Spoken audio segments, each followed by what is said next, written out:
सेवा जोहार दोस्तों, आपका स्वागत है हमारे एक नए वीडियो में। और आज के हमारे स्पेशल एवं खास मेहमान कौन है, आप लोग हमारे थंबनेल देखकर ही जान गए होंगे। तो आज हमारे बीच हमारे मध्य प्रदेश के गोंडवाना गणतंत्र पार्टी के राष्ट्रीय प्रवक्ता सम्मान्य दादा राधेश्याम काकुड़िया जी आज हमारे बीच उपस्थित हैं। दादा सेवा जोहार।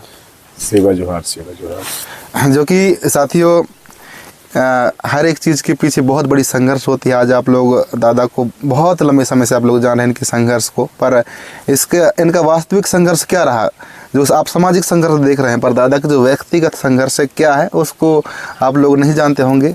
तो हम तमाम सारी बातों को हम लेकर हम अभी चलेंगे। तो सबसे पहले हम, क्योंकि यह दादा का इंटरव्यू हो रहा है, तो इनके जीवन के बारे में भी जानेंगे हम, है ना, पर्सनल जीवन क्या है। तो इस विषय में ही चलते हैं। तो दादा तो किसी पर्चे का मोहताज नहीं है, बताने ज़रूरत नहीं है। तो हम पर्चे को छोड़ते हैं और हम चलते हैं सीधे परिवार के ओर। तो दादा आप अपने परिवार के बारे से बताइए। सभी साथियों को जय सेवा, जय गोंडवाना। मेरा पारिवारिक पृष्ठभूमि जो है किसान से है। हम किसान हैं। हमारे घर में जो है मेरा मूल जो नेटिव प्लेस है वो है जिला सिवनी के धनोरा ब्लॉक में। और वहाँ पे एक छोटा सा गांव है, टिघरा करके बोलते हैं। वहाँ पे हमारे दादाजी रहा करते थे। हमारे पिताजी 5 भाई होते हैं पिताजी मिला के। लेकिन हमारे पिताजी उस समय में जमीन जो थी कम थी, और उस समय में जो बांध बन रहे थे, जैसे वो संजय सरोवर बांध जो है भीमगढ़ डैम में, तो वहाँ पे काम करते थे डेली वेजेस में। फिर इसके बाद में बरगी, जो जबलपुर बरगी है, तो जबलपुर बरगी बाद में वहाँ पे नौकरी में आ गए। फिर इसके बाद में इरिगेशन डिपार्टमेंट में उनका नौकरी लगा। और मेरा भी जन्म जो है शहर में ही हुआ है, बरगी नगर में मेरा जन्म हुआ। वहीं पे लालन पालन हुआ। पढ़ाई भी हमने कुछ पढ़ाई वहाँ पे की। फिर इसके बाद में हमारे बड़े पिताजी हैं भीमगढ़ कॉलोनी में, उनके यहाँ 5वीं तक पढ़ाई की। और फिर इसके बाद फिर वापस आ गए।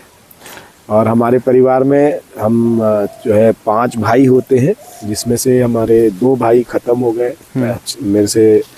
मैं सबसे छोटा हूँ घर में। और सभी भाइयों की शादी हो गई है। और अभी मैं जो हूँ अनमैरिड हूँ, अभी शादी नहीं कर पाया हूँ समाज की सेवा में। और मेरा जो क्वालिफिकेशन है, ग्रेजुएशन है, मैं जो है बरगी नगर से पढ़ा हूँ। वहाँ पे मैंने 12वीं की है हितकारनी से। फिर इसके बाद मैं छत्तीसगढ़ बिलासपुर में जो है गुरु घासीदास यूनिवर्सिटी है, वहाँ से मैंने बीकॉम किया है। और बीकॉम करने के बाद में मैंने जो है फिर आगे की पढ़ाई जो है मैंने बाहर की है। और फिर इसके बाद में 2010-11 के बाद में फिर हमने जो है यूपीएससी की तैयारी की। यूपीएससी की तैयारी में 13 तक हमने यूपीएससी की तैयारी की। यूपीएससी का एस्पिरेंट रहा हूँ। और उस पे जो है मेरा जो सब्जेक्ट था, बहुत प्रिय सब्जेक्ट था, फिलोसोफी। अच्छा, फिलोसोफी। हाँ, फिलोसोफिया। तो उस पे डेकार्ड को पढ़ने के लिए मिला, अरस्तु को पढ़ा मैंने, और बहुत सारे दार्शनिकों को पढ़ा। जहाँ से पुस्तकीय ज्ञान खत्म होता है, वहाँ से फिलोसॉफी चालू होती है। अच्छा। चीजों को समझना चालू होता है। तो मेरा जो मैं व्यक्तिगत बोल सकता हूँ कि मेरी जो समझ है और जिस एंगल से मैं चीजों को देखता हूँ, समझने का प्रयास करता हूँ, तो कहीं ना कहीं जो है ये पढ़ाई का जो स्तर है उस पर मेरे जीवन में बहुत प्रभाव डाला। इसीलिए मैं सभी आदिवासी समाज को और सभी जो है गोंडियन समाज को, गोंडोला समाज को मैं बोलना चाहूँगा कि आप भी जो है अध्ययन करें, पढ़ाई करें। शिक्षा को जितना अच्छा तरीके से आप ग्रहण करेंगे, मात्र जो है नौकरी में जाने के लिए या किसी जॉब में जाने के लिए या किसी सरकारी योजनाओं का लाभ लेने के लिए बस नहीं पढ़ना है। हमको वास्तविक शिक्षा जो होती है, हमारे बुद्धि के प्रखर को बनाना, हमारे बौद्ध को जो है बुद्धि के विकास को स्तंभ तक जाने के लिए हमें जो है शिक्षा अध्ययन करनी चाहिए। आज मुझे ऐसा लगता है कि मेरी जो शिक्षा थी यूपीएससी की, मैंने जो पढ़ाई की है, 23 सब्जेक्ट थे, 23 सब्जेक्ट थे, उनमें पढ़ा। और फिर इसके बाद में जो है मैं बेंगलोर में रहा, श्री रविशंकर जी महाराज के साथ में आर्ट ऑफ लिविंग में। तो वहाँ पे भी जो है 36 डिपार्टमेंटों में मैंने काम किया, जैसे रूरल डेवलपमेंट है, वुमेन एम्पावरमेंट है, डिजास्टर मैनेजमेंट है, इवेंट मैनेजमेंट है, ऑर्गेनिक फार्मिंग है, इंडस्ट्रियल है, फिर योगा एंड मेडिटेशन, ध्यान, बहुत सारी चीज़ों में हमने जो है समय, प्रकृति ने जैसा समय दिया उस हिसाब से जो है जगह जगह घूमने का भी अवसर मिला, देश विदेश भी घूमे। और उन सभी चीज़ों को देखने के बाद में जो है मैं 2017 में मध्य प्रदेश में वापस आया हूँ। अच्छा, जैसे दादा आपने कहा कि आप एजुकेशन के बात को लेकर आप बताए तो बहुत अच्छा लगा हमें कि आप इतने शिक्षित। आजकल का हम देखते हैं कि नेता पढ़े लिखे नहीं होते अधिकतर लोग, है ना। तो आप, हमें ये खुशी होती है कि हमारे बीच में आप ऐसे हैं कि आप ग्रेजुएट है, पोस्ट ग्रेजुएट है, और आपने कहा कि यूपीएससी, तो आप यूपीएससी क्वालिफाई कर चुके थे, तो फिर कैसे सर्विस नहीं की आप? नहीं, एक्चुअली क्या था, मैं यूपीएससी का एस्पिरेंट था और मुझे जो था एक चेयर में बैठना बिल्कुल पसंद नहीं। अच्छा। मैंने बहुत सारे, क्योंकि मेरे परिवार में भी, हमारे यहाँ जो बड़े पिताजी हैं सेल टैक्स कमिश्नर रहे, मेरे यहाँ चाचा जी हैं वो असिस्टेंट कमिश्नर हैं। मेरे परिवार में श्याम कुमरे जी, जो नाम सुने होंगे, बिल्कुल, वो भी आईएएस रहे हैं। तो मैंने सबके जीवन को बहुत अच्छे से नजदीकी से देखा है। लेकिन मेरा जो झुकाव था वो समाज की तरफ था, अपनी इतिहास की तरफ था, अपने इतिहास को किस तरह से स्थापित करना है। जब मैं फिलोसफी पढ़ा तो मैंने जो है गौतम बुद्ध को पढ़ा, सिद्धार्थ को पढ़ा, तो उन्होंने भी अपने राजपाट को छोड़ के समाज की सेवा की। बिल्कुल बिल्कुल। फिर इसके बाद मैंने जो है टंटिया मामा को पढ़ा, बिरसा मुंडा को पढ़ा, तमाम जब मैंने आदिवासी क्रांतिकारियों को पढ़ा, और ये मैंने जो है इनकी पढ़ाई जो है क्रांतिकारियों की और गोंडवाना के इतिहास को जब 2017 के बाद आया तब से मैंने पढ़ा। इसके पहले मैं गोंडवाना के इतिहास को नहीं जानता था, मैं सही बोल रहा हूँ। उस समय मैं वेद, शास्त्र, पुराण, वेद ये सब पढ़ता था, तो हिंदू कल्चर में मैं भी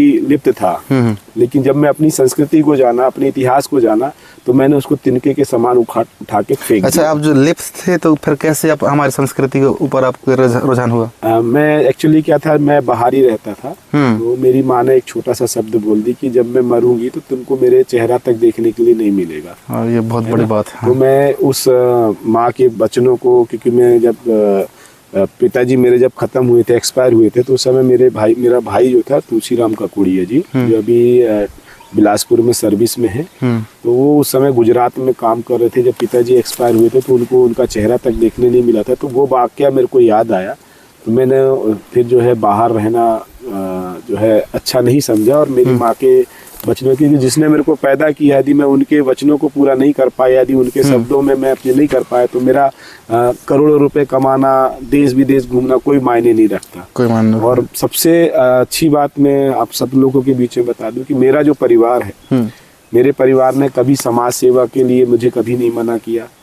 आज इवन मैं अभी तक जो है शादी नहीं किया हूँ, तो शादी के लिए प्रपोज करते हैं, बोलते हैं, लेकिन जीवन साथी जो है मुझे ऐसा चाहिए जो समाज के प्रति उत्तरदायित्व हो और समाज के लिए जिए और समाज के लिए मर जाए। मुझे ऐसा जीवन साथी चाहिए, और वो जीवन साथी कहीं ना कहीं मिलेगा, प्रकृति ने कहीं ना कहीं खोजा होगा। और दूसरा चीज है कि परिवार की तरफ से कभी हमें कोई फोर्स नहीं किया गया कि यार तुम ये मत करो, वो मत करो। पहले बोलते थे, जब पढ़ाई एजुकेशन करते थे तब बोलते थे कि तुमको नौकरी करना है, ये करना है। लेकिन मेरा जब रुझान उन्होंने देखा, मेरे बड़े भाई साहब ने मेरा रुझान देखा, तो हमेशा मेरे बड़े भाई साहब तुलसीराम ककुड़िया जी ने जो है मेरा सपोर्ट किया, घर से भी सपोर्ट किया। घर में ज्यादा नहीं है तो तकरीबन जो है 7-8 एकड़ खेती है, तो वो खेत में भी मैं नहीं जाता हूँ। मेरे चाचा लोग मुझे डांटते हैं कि भाई थोड़ा सा खेती बाड़ी में भी ध्यान देना चाहिए। लेकिन मेरे यहाँ बड़े वाले भाई साहब जो एक्सपायर हो गए, उनके 4 बच्चे हैं, तो छोटा वाला बड़ा वाला बेटा जो है पूरी खेती देखता है। हम लोग थोड़ा सा सपोर्ट कर देते हैं, क्योंकि मैं पूरा समय जो है 24 आवर्स जो है समाज के बीच में रहता हूँ। बिल्कुल दादा, वो तो दिखता है। समस्याओं को जो है सुलझाने का प्रयास करता हूँ, और मैं ये सोचता हूँ कि हर एक घर मेरा है, हर एक जमीन मेरी है। मुझे कोई भी तकलीफ होगी तो समाज खड़ा रहता है। और वाकई में इस समाज के लिए जब आप काम करोगे, समाज के लिए जब सेवा करोगे, जैसे जब मैंने जय सेवा जय बड़ा देव जो दादा हीरा सिंह मरकाम जी को देखा, उनको मैंने अध्ययन किया 2017 में जब आया। 18 में दादा हीरा सिंह मरकाम जी एक्सपायर हुए, उससे पहले मैं दादा हीरा सिंह मरकाम जी से मिला था 2003 के आसपास। लेकिन उतना रुझान नहीं था। मैं बिलासपुर में था, बिलासपुर में भी कई बार जो है दादा हीरा सिंह मरकाम से मुलाकात करने का अवसर प्राप्त हुआ, लेकिन उतना समाज के प्रति रुझान नहीं था। जो बोलना सही बोलना। लेकिन जब सोशल वर्क में आया, जब सारा चीज को देखा, फिर इसके बाद जब दादा हीरा सिंह मरकाम जी के चरित्र को देखा, विचारों को देखा, मोती रामड़ कंगाली जी को मैंने पढ़ा, कोया पुणे में पढ़ा, तब मैंने अपनी संस्कृति संस्कार को जानने का, नजदीक से जानने का प्रयास किया। लेकिन जैसे मैंने बताया कि मैं फिलोसफी का स्टूडेंट रहा हूँ, तो मैं लिखित चीज में ज्यादा विश्वास नहीं करता हूँ, मैं अनुभव में ज्यादा विश्वास करता हूँ। और जैसे आपने कहा कि मेरे चाचा भी सर्विस में है, भैया भी सर्विस में है, तो जैसे पहले आपको नहीं कहा कि भाई यार तुम कहाँ जाओगे राजनीति में, है ना भाई, सर्विस का राजनीति में बहुत सारे फंडा होते हैं, तो ये नहीं बोले। और फिर एक बात और है, मैं साथ में 2 क्वेश्चन करूँगा। और आपका रुचि राजनीति में कैसे पड़ा? राजनीति एक बात है, राजनीति करना और समाज में अलग रूप से काम करना 2 चीज़ें हो गए, है ना। तो आपका राजनीति में कैसे रुझान बढ़ा? देखिए, जब मैं 2017 में वापस आया तो फिर मैंने जो है खेती करके देखा। मैं कभी खेती नहीं किया था, अच्छा। बता रहा हूँ। हाँ। बस गाइड करता था। लेकिन जब 2017 में आया तो पहली बार मैंने खेती किया, पराहा लगाया। अच्छा। तो मैं, जैसे अभी आप देख रहे हैं, मैं हमेशा जूते मोजे में रहता था। जब खेत में घुसा तो जब किसानों का दर्द समझ में आया। हाँ बिल्कुल। जब किसानों का दर्द समझ में आया, क्षेत्र में जब घूमा, जब मेरे यहाँ बड़े पिताजी अर्जुन सिंह काकुड़िया जी 2018 में विधानसभा चुनाव लड़ रहे थे, तो मैं क्षेत्र में घूमा। तो मैंने कई जगह, जब जहाँ बड़े पिताजी नहीं जाते थे तो मैं जाता था, तो मुझे ही जो है काकुड़िया जी करके रिप्रेजेंट करते थे। अच्छा। तो वहाँ पे लोगों के दुखों को देखने का मेरे को अवसर मिला राजनीति में, कि किस तरह से राजनीति में। तो वहां से जो है राजनीति में उतरने का जो है मेरा विचार बना। और 2019 में मैंने मंडला लोकसभा सांसद का चुनाव के लिए मैंने नॉमिनेट किया था, नॉमिनेशन डाला था, लेकिन मैं उस पे पार्टिसिपेट नहीं कर पाया। अच्छा, आप पार्टी कब ज्वाइन किए थे साथ में? पार्टी में जो है तकरीबन 2000। अच्छा, क्या कहानी रही, कहानी सही बताइए आप ना। कहानी ऐसी थी कि देखिए, कि जब उस समय मैं जब राजनीति की बता रहा हूँ, जब राजनीति में मैं जब घूमा, क्षेत्र में घूमा तो मैं पूरा 108 देश घूमने का अवसर मिला। फिर भारत देश के बहुत सारे राज्यों को मैंने घूमा। और जब मध्य प्रदेश में आया तो मध्य प्रदेश की स्थिति, मेरे को राजनीति की स्थिति थोड़ी कमजोर लगी। और मैं 3 पहलुओं में काम करता हूँ। पहला मेरा पहलू है सामाजिक, हाँ। दूसरा पहलू है मेरा आर्थिक, और तीसरा पहलू है राजनीतिक। हाँ। ये 3 पहलू में मैं काम करता हूँ, और चौथे पहलू की मैं चिंता नहीं करता हूँ। ठीक है। जब मैंने अपने इतिहास को पढ़ा, संस्कृति को पढ़ा, मोती रावण कंगाली जी की कोया प्रेम को पढ़ा, फिर हमारे परिवार में जो है अंकुश पूसाम जी हमारे मौसे जी हैं, मासाफ हैं, और संतोष पूसाम जी हैं, एक हमारे लुटमारा में संतोष पूसाम साथी हैं। उन सब लोग के साथ में रहा। तो फिर इन लोगों के हमारे जो पारिवारिक परिवेश था, तो उनका जो था, ये अपनी संस्कृति के प्रति बहुत झुकाव था। फिर इसके बाद में मैं जो है कई बार कैडरों में जो है बिरसा ब्रिगेड के कैडरों में गया। ठीक है। वहाँ झनकू कुमरे जी थे, देव सिंह कुमरे जी थे, इनके साथ में भी मैंने देखा। तो जब कैडर में गया तो बहुत सारी चीजें तो मैं जानता ही था, लेकिन कैडर में गया जब वहाँ से भी कुछ चीजें सीखा। तो जब इसके साथ में समाज को मैंने देखा, समाज की स्थिति परिस्थिति को देखा, तो वाकई में हमारे समाज में 2-3 चीज की कमियां हैं। सबसे पहला चीज तो है कि हमारा समाज नौकरी की ओर ज्यादा बढ़ता है। जो आरक्षण है, आरक्षण की ओर ज्यादा बढ़ता है, नौकरी की तरफ बढ़ता है। और जैसे नौकरी में जाता है तो जिस समाज के सामाजिक परिवेश के कारण उसको आरक्षण मिला है, उससे दूर हो जाता है। बिल्कुल। जैसे आज मैं था, मेरे परिवार में सब लोग सक्षम थे, ठीक ठाक थे। मैं बाहर निकल के फिर मैं हिंदू परिवेश में आया। ठीक है, मैं अपनी भी बात कर रहा हूँ, हिंदू परिवेश में आया। लेकिन जब मैं सच्चाई को जाना, हकीकत को जाना, जब मेरे को बोध हुआ, तो मैंने सब चीज को तिनके के जैसे फेंक दिया। मेरे घर में आप जाएंगे तो एक भी जो है हिंदू कस्टम का एक भी चीज मेरे घर में नहीं देखेंगी। मैं जो मेरी माता जी थी, बड़ी भक्त थी, बहुत सारे चीजें मैं सबको उठा के फेंक दिया। बहुत सारे मेरे घर में भी विवाद हुए, लेकिन नहीं, कोई सब चीज ठीक हुआ। दूसरा चीज है कि बहुत बड़ा परिवर्तन मैंने जीवन में, आप विश्वास नहीं करेंगे कि जो मुंडा संस्कार होता है, कुंडा संस्कार लास्ट में, तो मेरे जब भाई साहब खत्म हुए थे, तो मैंने अपनी पूरी रीति रिवाज के साथ में गोंदोला व्यवस्था, गोंदोला कल्चर, गोंडियन कल्चर से किया था। तो हमारे ही गांव के जो झारिया समाज के लोग थे, है ना, वो खाना खाने नहीं आते कि आपने मुंडन नहीं कराया है। अच्छा। आपने जो है वो क्या बोलते हैं, मिट्टी को लेके जलाए नहीं आपने, तो हम आपके यहाँ खाना नहीं खाएंगे। तो मैंने बोला ठीक है भाई, ये हमारी संस्कृति है, तुमको खाना खाना है तो खाओ, खाओ, नहीं खाना खाओ, मत खाओ। मैं अपनी संस्कृति से समझौता नहीं कर सकता, इतना मैं कट्टर हो गया। बिल्कुल। फिर इसके बाद जब मेरी माँ का अंतिम संस्कार हुआ, आपने देखे होंगे मैंने बाल नहीं कटवाए, क्योंकि हमारी संस्कृति में नहीं, लेकिन नैंग जरूर दिए थे। कलगी के बाल हमने कलगी के बाल हमने दिए थे। और पूरा हमने जो है 18 आड़ा को मान के, और हमने जो है खूड गड़ा के, जो है बकायदा खिचड़ी छिटक के, जो हमारी रीति रिवाज होता है। और मैंने ये बोला था कि सगा समाज से ही मैंने ये बोला था कि भाई मैं आपको खिलाने के सक्षम में नहीं हूँ। ठीक है।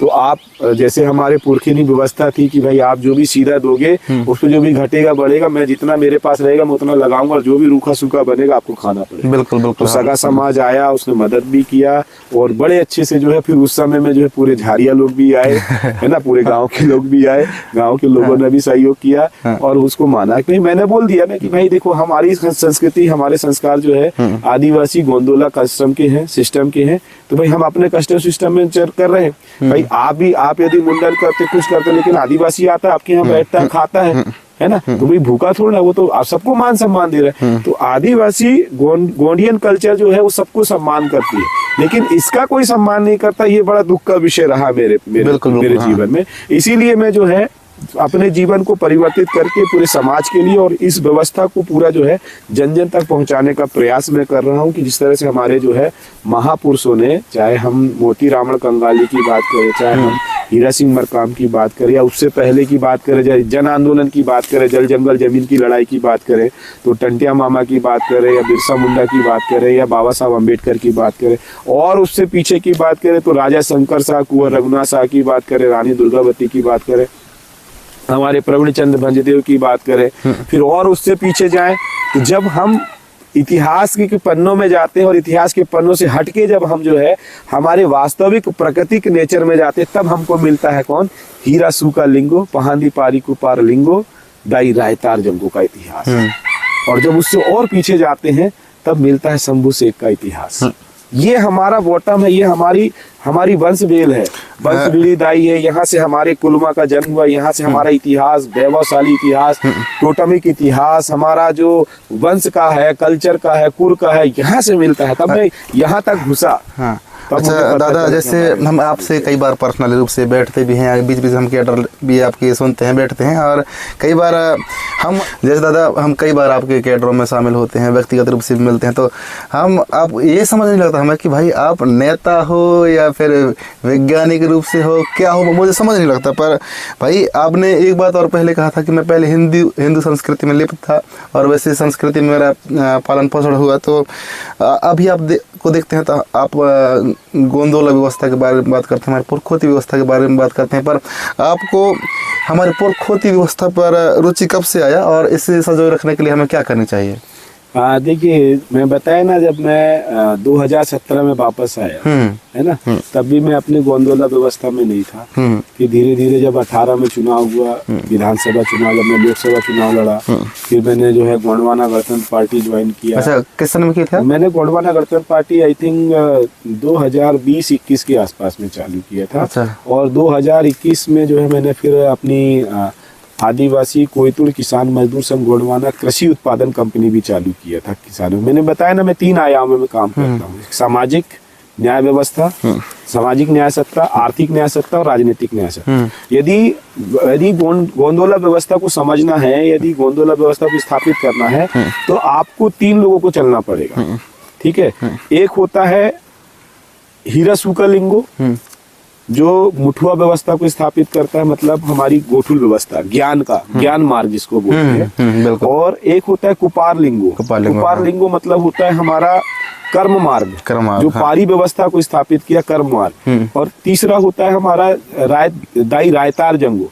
तो हमारी संस्कृति में तीनों का मिलान है। अच्छा, ठीक है ना। पहला मुठुआ पुनेम, जब तक हम जो है ज्ञान को सीखेंगे नहीं, जिस तरह से मेरी बात करूं तो मैं ज्ञान को सीखा, मैंने पढ़ा, अध्ययन करता हूं, मैं प्रकृति को देखता हूं, नेचर को देखता हूं, मैं ये कुछ पुस्तकों से लेता हूं और पुस्तकों को पढ़ने के बाद मैं फिर प्रकृति से मिलान करता हूं। जब तक मेरे जीवन में अनुभव नहीं आता तो मैं किसी भी बात को नहीं बोलता। जैसे मुर्गा बोल रहा है, उठ रे गोड़, ठीक है ना। तो ये जो मुर्गा है उसकी आवाज से तो कम से कम जितने भी गोंड हैं, 12 तरह के जो गोंड गुआरी, उनको उठना चाहिए और अपनी व्यवस्था को स्थापित करने के लिए लगना चाहिए। बिल्कुल। मुर्गा सिखाता है, सुबह सुबह प्रकृति सिखाती है।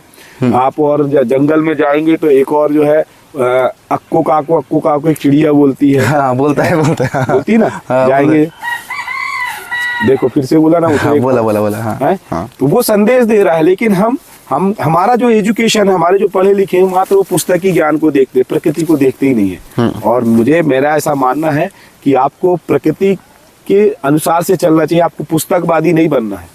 पुस्तकवादी में जिसने जो लिख दिया आपने वही मान लिया, आपके अनुभव में कुछ आया ही नहीं है। इसीलिए जो गोंडोला व्यवस्था की बात करते हैं, गोंडियन समुदाय की बात करते हैं, तो ये प्रकृतिवाद से चलता है और प्रकृतिवाद जो है अनुभव से चलती है, साक्षात्कार से चलती है। तो मेरे जितने भी सगा समाज है जो इस वीडियो को देखेंगे, मैं उनसे आग्रह निवेदन करूंगा तो अपने जंगल में जाएं, जंगल की वनस्पतियों को देखें, उन अपने पेड़ों को गले लगाएं, उसको महसूस करें, उसकी धड़कनों को महसूस करें। जंगल में जाए, पक्षियों को देखें, पक्षी क्या बोल रहे हैं, क्या, क्योंकि हमारी जो बोली है वो पक्षियों से चालू हुई है ना। तोता बोलता है, मैना बोलता है, गुटुरगु बोला हाँ है। तो ये इनको जब आप ये सारे अंदर जाओगे, नेचर में जाओगे, तो आप ऑटोमेटिक, क्योंकि हम नेचर है, हमारा शरीर नेचर है, प्रकृति है, 5 तत्व है, फड़ा पेन है। तो ये फड़ा पेन को जब तक आप फड़ा पेन से मिलाओगे नहीं तो आपको संतुष्टि नहीं आएगी, आपको तसल्ली नहीं मिलेगी, आपको मोक्ष प्राप्त नहीं होगा, शांति प्राप्त नहीं होगी। तो इस यदि आपको कल्चर को जानना है तो आपको जो है ये मतभेद पैदा नहीं करना है। मैं अभी देख रहा हूँ वर्तमान में कि गोंड प्रधान के बीच में मतभेद है, बैगा के बीच में मतभेद है, भारिया के बीच में मतभेद है। तो ऐसा नहीं है, हम टोटम व्यवस्था से चलने वाले लोग थे, हमारे टोटम एक थे। जैसे यहाँ पे गढ़ा मंडला की बात करें तो ये नागवंश का टोटम था, फिर कच्छप वंश का टोटम था, फिर इसी तरह से बोलते हैं चंद्रवंशी बोलते हैं, सूर्यवंशी बोलते हैं, गंगवंशी बोलते हैं, अग्निवंशी बोलते हैं। तो ये उसके उपासक होते हैं। मतलब जैसे नागवंशी बोलने से नाग थोड़ा पैदा करता है, वो उसके उपासक होते हैं, उसकी शक्तियों के उपासक होते हैं। जैसे अग्निवंशी तो अग्नि से थोड़ा पैदा होता है, लेकिन अग्नि किसके काम में आती है, उसको उसके रहस्य को जानने वाले होते तो वो अग्निवंशी कहलाते हैं। मतलब जो समुदाय, जो परिया कबीला जिस व्यवस्था को जानता था, जैसे लोहा बनाने वाले बहुत सारे लोग आते हैं ना अभी देखने, अगर ये लोग बाहर से राजस्थान साइड से आते हैं, छोटे छोटे दुकान लगाते हैं, तो वो लोहे का काम बनाते हैं, कोई कुल्हाड़ी बना रहा है, कोई तो वो अगरिया का काम करते हैं, ठीक है। तो उसकी वो जाति नहीं है, उसका कार्यशैली है, वो समाज के प्रति एक उत्तरदायित्व है। तो जो 12 तरह के गोंड ग्वारी होते हैं, मैं उस विषय में जरूर आपके बीच में आपको बोलना चाहूंगा, क्योंकि बहुत सारा जो कंफ्यूजन है समाज के बीच में, वो समाज के बीच में कंफ्यूजन नहीं होना चाहिए। और समाज हमेशा जो है मानसिक रूप से, वैचारिक रूप से एक होना चाहिए। जब तक मानसिक और वैचारिक रूप से एक नहीं होगा तब तक समाज में मतभेद बना रहेगा, और जब तक मतभेद बना रहेगा तो मनभेद भी बना रहेगा, और मनभेद बना रहेगा तो हम हमारे जल जंगल जमीन को, हमारी संस्कृति को, हमारे कल्चर को और गोंडवाना के वैभवशाली इतिहास को नहीं उठा पाएंगे। अगर हम आपसे में ही लड़ते रहेंगे तो हम बिल्कुल हम समाप्त हो जाएंगे ना। हाँ, जिस तरह से, और मुझे ऐसा लगता है कि राजनीतिक न्याय सत्ता के कारण ये मतभेद हुए। बिल्कुल हुई है। हाँ। यदि राजनीति नहीं होती तो हम समाज में टुकड़े टुकड़े में नहीं बंटते, ठीक है। दूसरा चीज है कि राजनीति जो है वर्तमान की पूंजीवादी राजनीति हो गई है। जैसे पहले होता था, पहले कबीलाई व्यवस्था होती थी, जो ज्यादा शक्तिशाली होता था वो उस कबीले का मुखिया बनता था, ठीक है, और कबीले को जीतने के लिए उस पर आक्रमण करता था, ठीक है। तो वो जो परंपरा क्या बोलते हैं, परिपाटी जो चली आ रही है, वो परिपाटी आज वर्तमान में भी दिख रही है। ये बड़ी विडंबना है कि हम जो आज तक सीखे नहीं, इतने सारे लिटरेचर बने, इतिहासकार बने, लेकिन वो पढ़ के हम जो है भूलते गए, लेकिन अनुभव नहीं, प्रकृति में नहीं देखे। आप देखो जंगल में शेर भी रहता है, लेकिन शेर हमेशा हिरण को नहीं खाता ना। हाँ, सही भाई, उसका एक बार शिकार करेगा, उसकी भूख खत्म हो जाएगी, फिर इसके बाद वो शांत हो जाएगा। जब उसको भूख लगती तब शिकार करता है। बिल्कुल कि जानवरों को देखो। लेकिन यहाँ वर्तमान में देखेंगे तो बड़े बड़े पूंजीपति, उनको पैसे की प्यास ही नहीं बुझ रही है। साला सांस लेने के लिए हवा नहीं मिल रही है, पीने के लिए शुद्ध पानी नहीं मिल रहा है, खेती करने के लिए जमीन नहीं मिल रही, लेकिन खेतीहार जमीन को, स्वच्छ हवा देने वाले जंगलों को अडानी अंबानी अभी काट ही रहे। सही बात है, ठीक है। और हमारी लगातार लड़ाई चल रही, हमारे पुरखों ने भी लड़ा, अब हम भी लड़ रहे हैं, लेकिन साला देश दुनिया बदल गई, लेकिन हमारा संघर्ष आज भी वही का वही है। वो क्यों है? क्योंकि हमारे लोग जो है सही तरीके समझ नहीं पा रहे। तो मैं आपको जो है 12 तरह के गोंड ग्वारी के विषय में समझाना चाह रहा हूँ। और ये 12 तरह के गोंड ग्वारी की व्यवस्था जो है, हीरा सूका लिंगो, कुपार लिंगो दाई, रायतार जंगो दाई ने जो है गोठुल व्यवस्था स्थापित करके, जैसे कोट परंदुली है, पहले बहुत सारे कोट होते थे, ओमे गुट्टा कोर, अमूर कोट, बेनक मेड़ी कोट, लेकिन कोट परंदुली मतलब जो था वहाँ की राजधानी थी, ठीक है।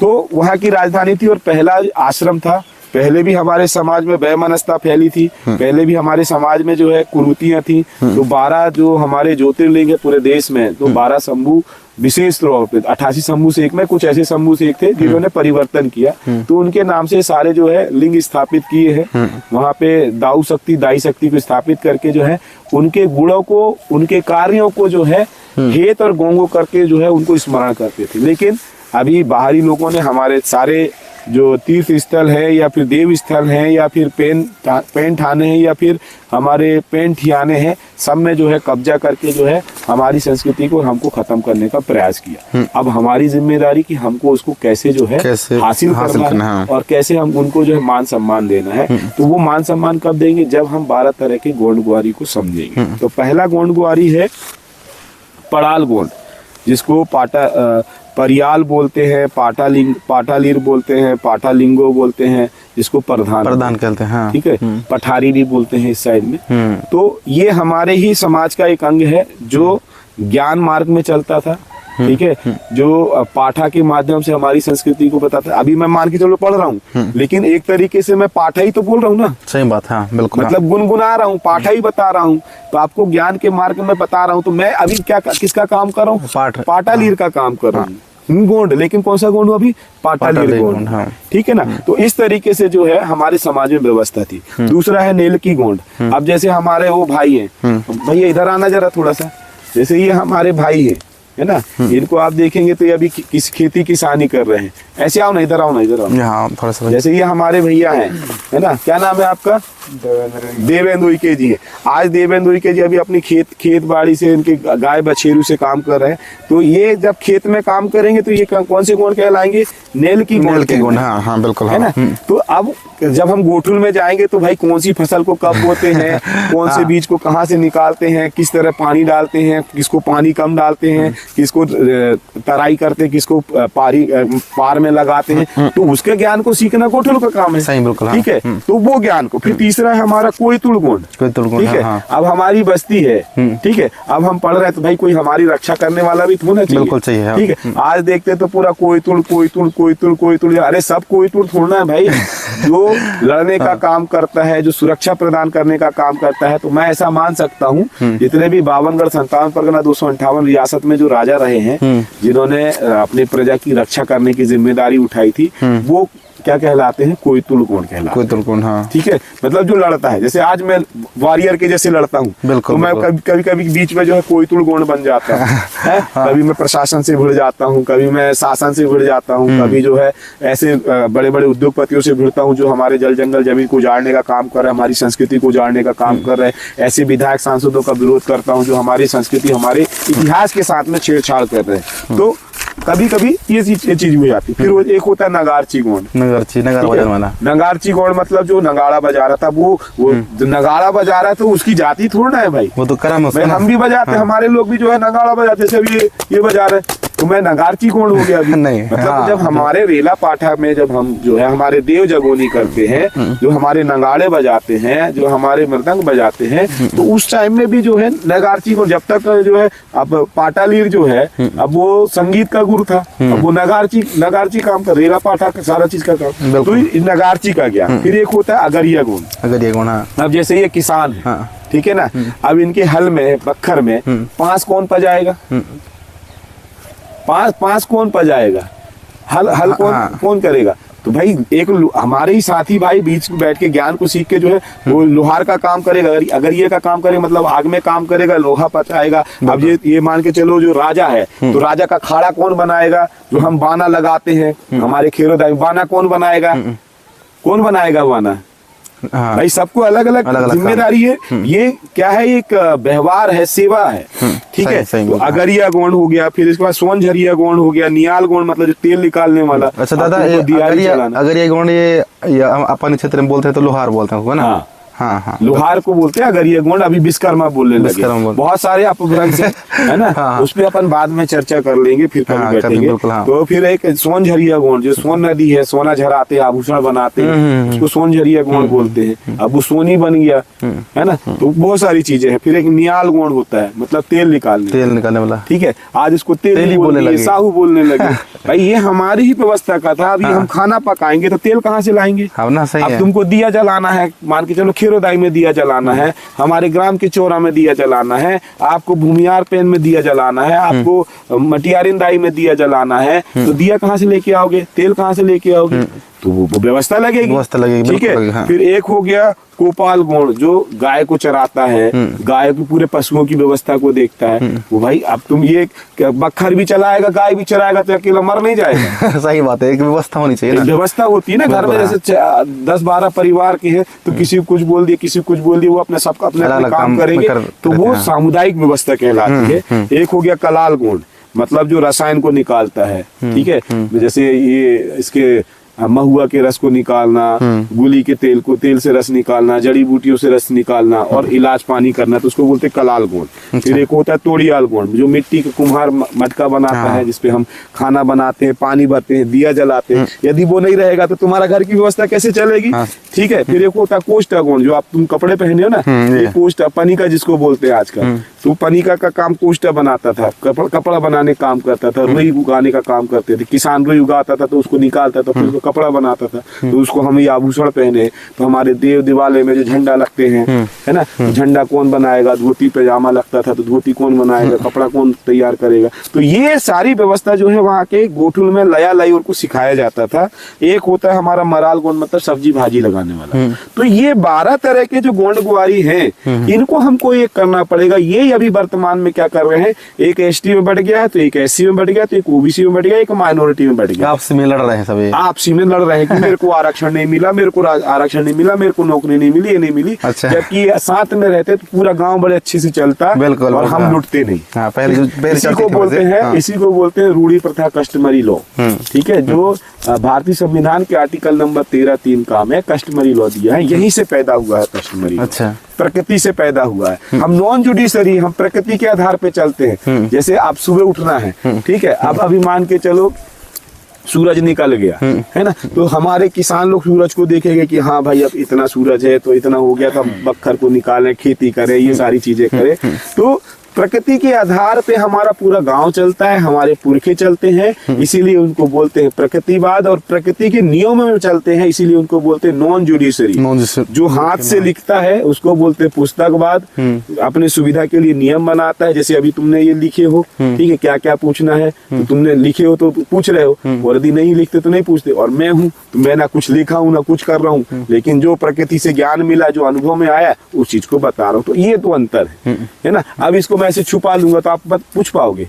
हाँ, नहीं पूछ पाओगे। हाँ, नहीं पूछ पाओगे, कुछ चीजें, लेकिन नहीं पूछ पाओगे, क्योंकि आपने जो लिखा था वो तो अब इधर आ गया। तो ये प्रकृतिवाद होता है। प्रकृतिवाद कभी भी खत्म हो सकता है, लेकिन अभी ये तुम प्रकृतिवाद से पूछोगे, लेकिन मैं नेचर हूँ, ठीक है, तो नेचर हूँ, तो नेचर कभी जीवन में खत्म होगा नहीं सकता। बिल्कुल, हाँ, सही। मनुष्य खत्म हो जाएगा, लेकिन नेचर खत्म नहीं होगा। तो हमको नेचर का सम्मान करना, इस प्रकृति का सम्मान करना है, तो इस देश का सम्मान, दुनिया का सम्मान करेंगे। जब आप नेचर का सम्मान करोगे तो शरीर का सम्मान करोगे। तो ये था गोंडवाना व्यवस्था, ये थी गोंडवाना और असली धर्म। और साथ साथ एक क्रांति की बात भी हुई, मतलब जो दादा ने समझाया, अगर ये सारी सिस्टम को अगर समझ गया आदमी, तो हमारी क्रांति को समझ गया, हमारा आंदोलन समझ गया। और जैसे कि दादा, हम आज के दिन में हम देख रहे हैं जगह जगह पर, अभी बीच में अडानी अंबानी की बात आई है ना, तो जगह जगह पर कोल माइनिंग हो रहे हैं, कहीं जंगल कट रहे हैं, इत्यादि हो रहे हैं। तो आपका भी आंदोलन हम देखे, अभी फिलहाल आप लोग सिगरौली में थे अभी, तो वहाँ क्या दशा थे। और अभी हम अपने जो मंडला जिला में चल रहा है, अभी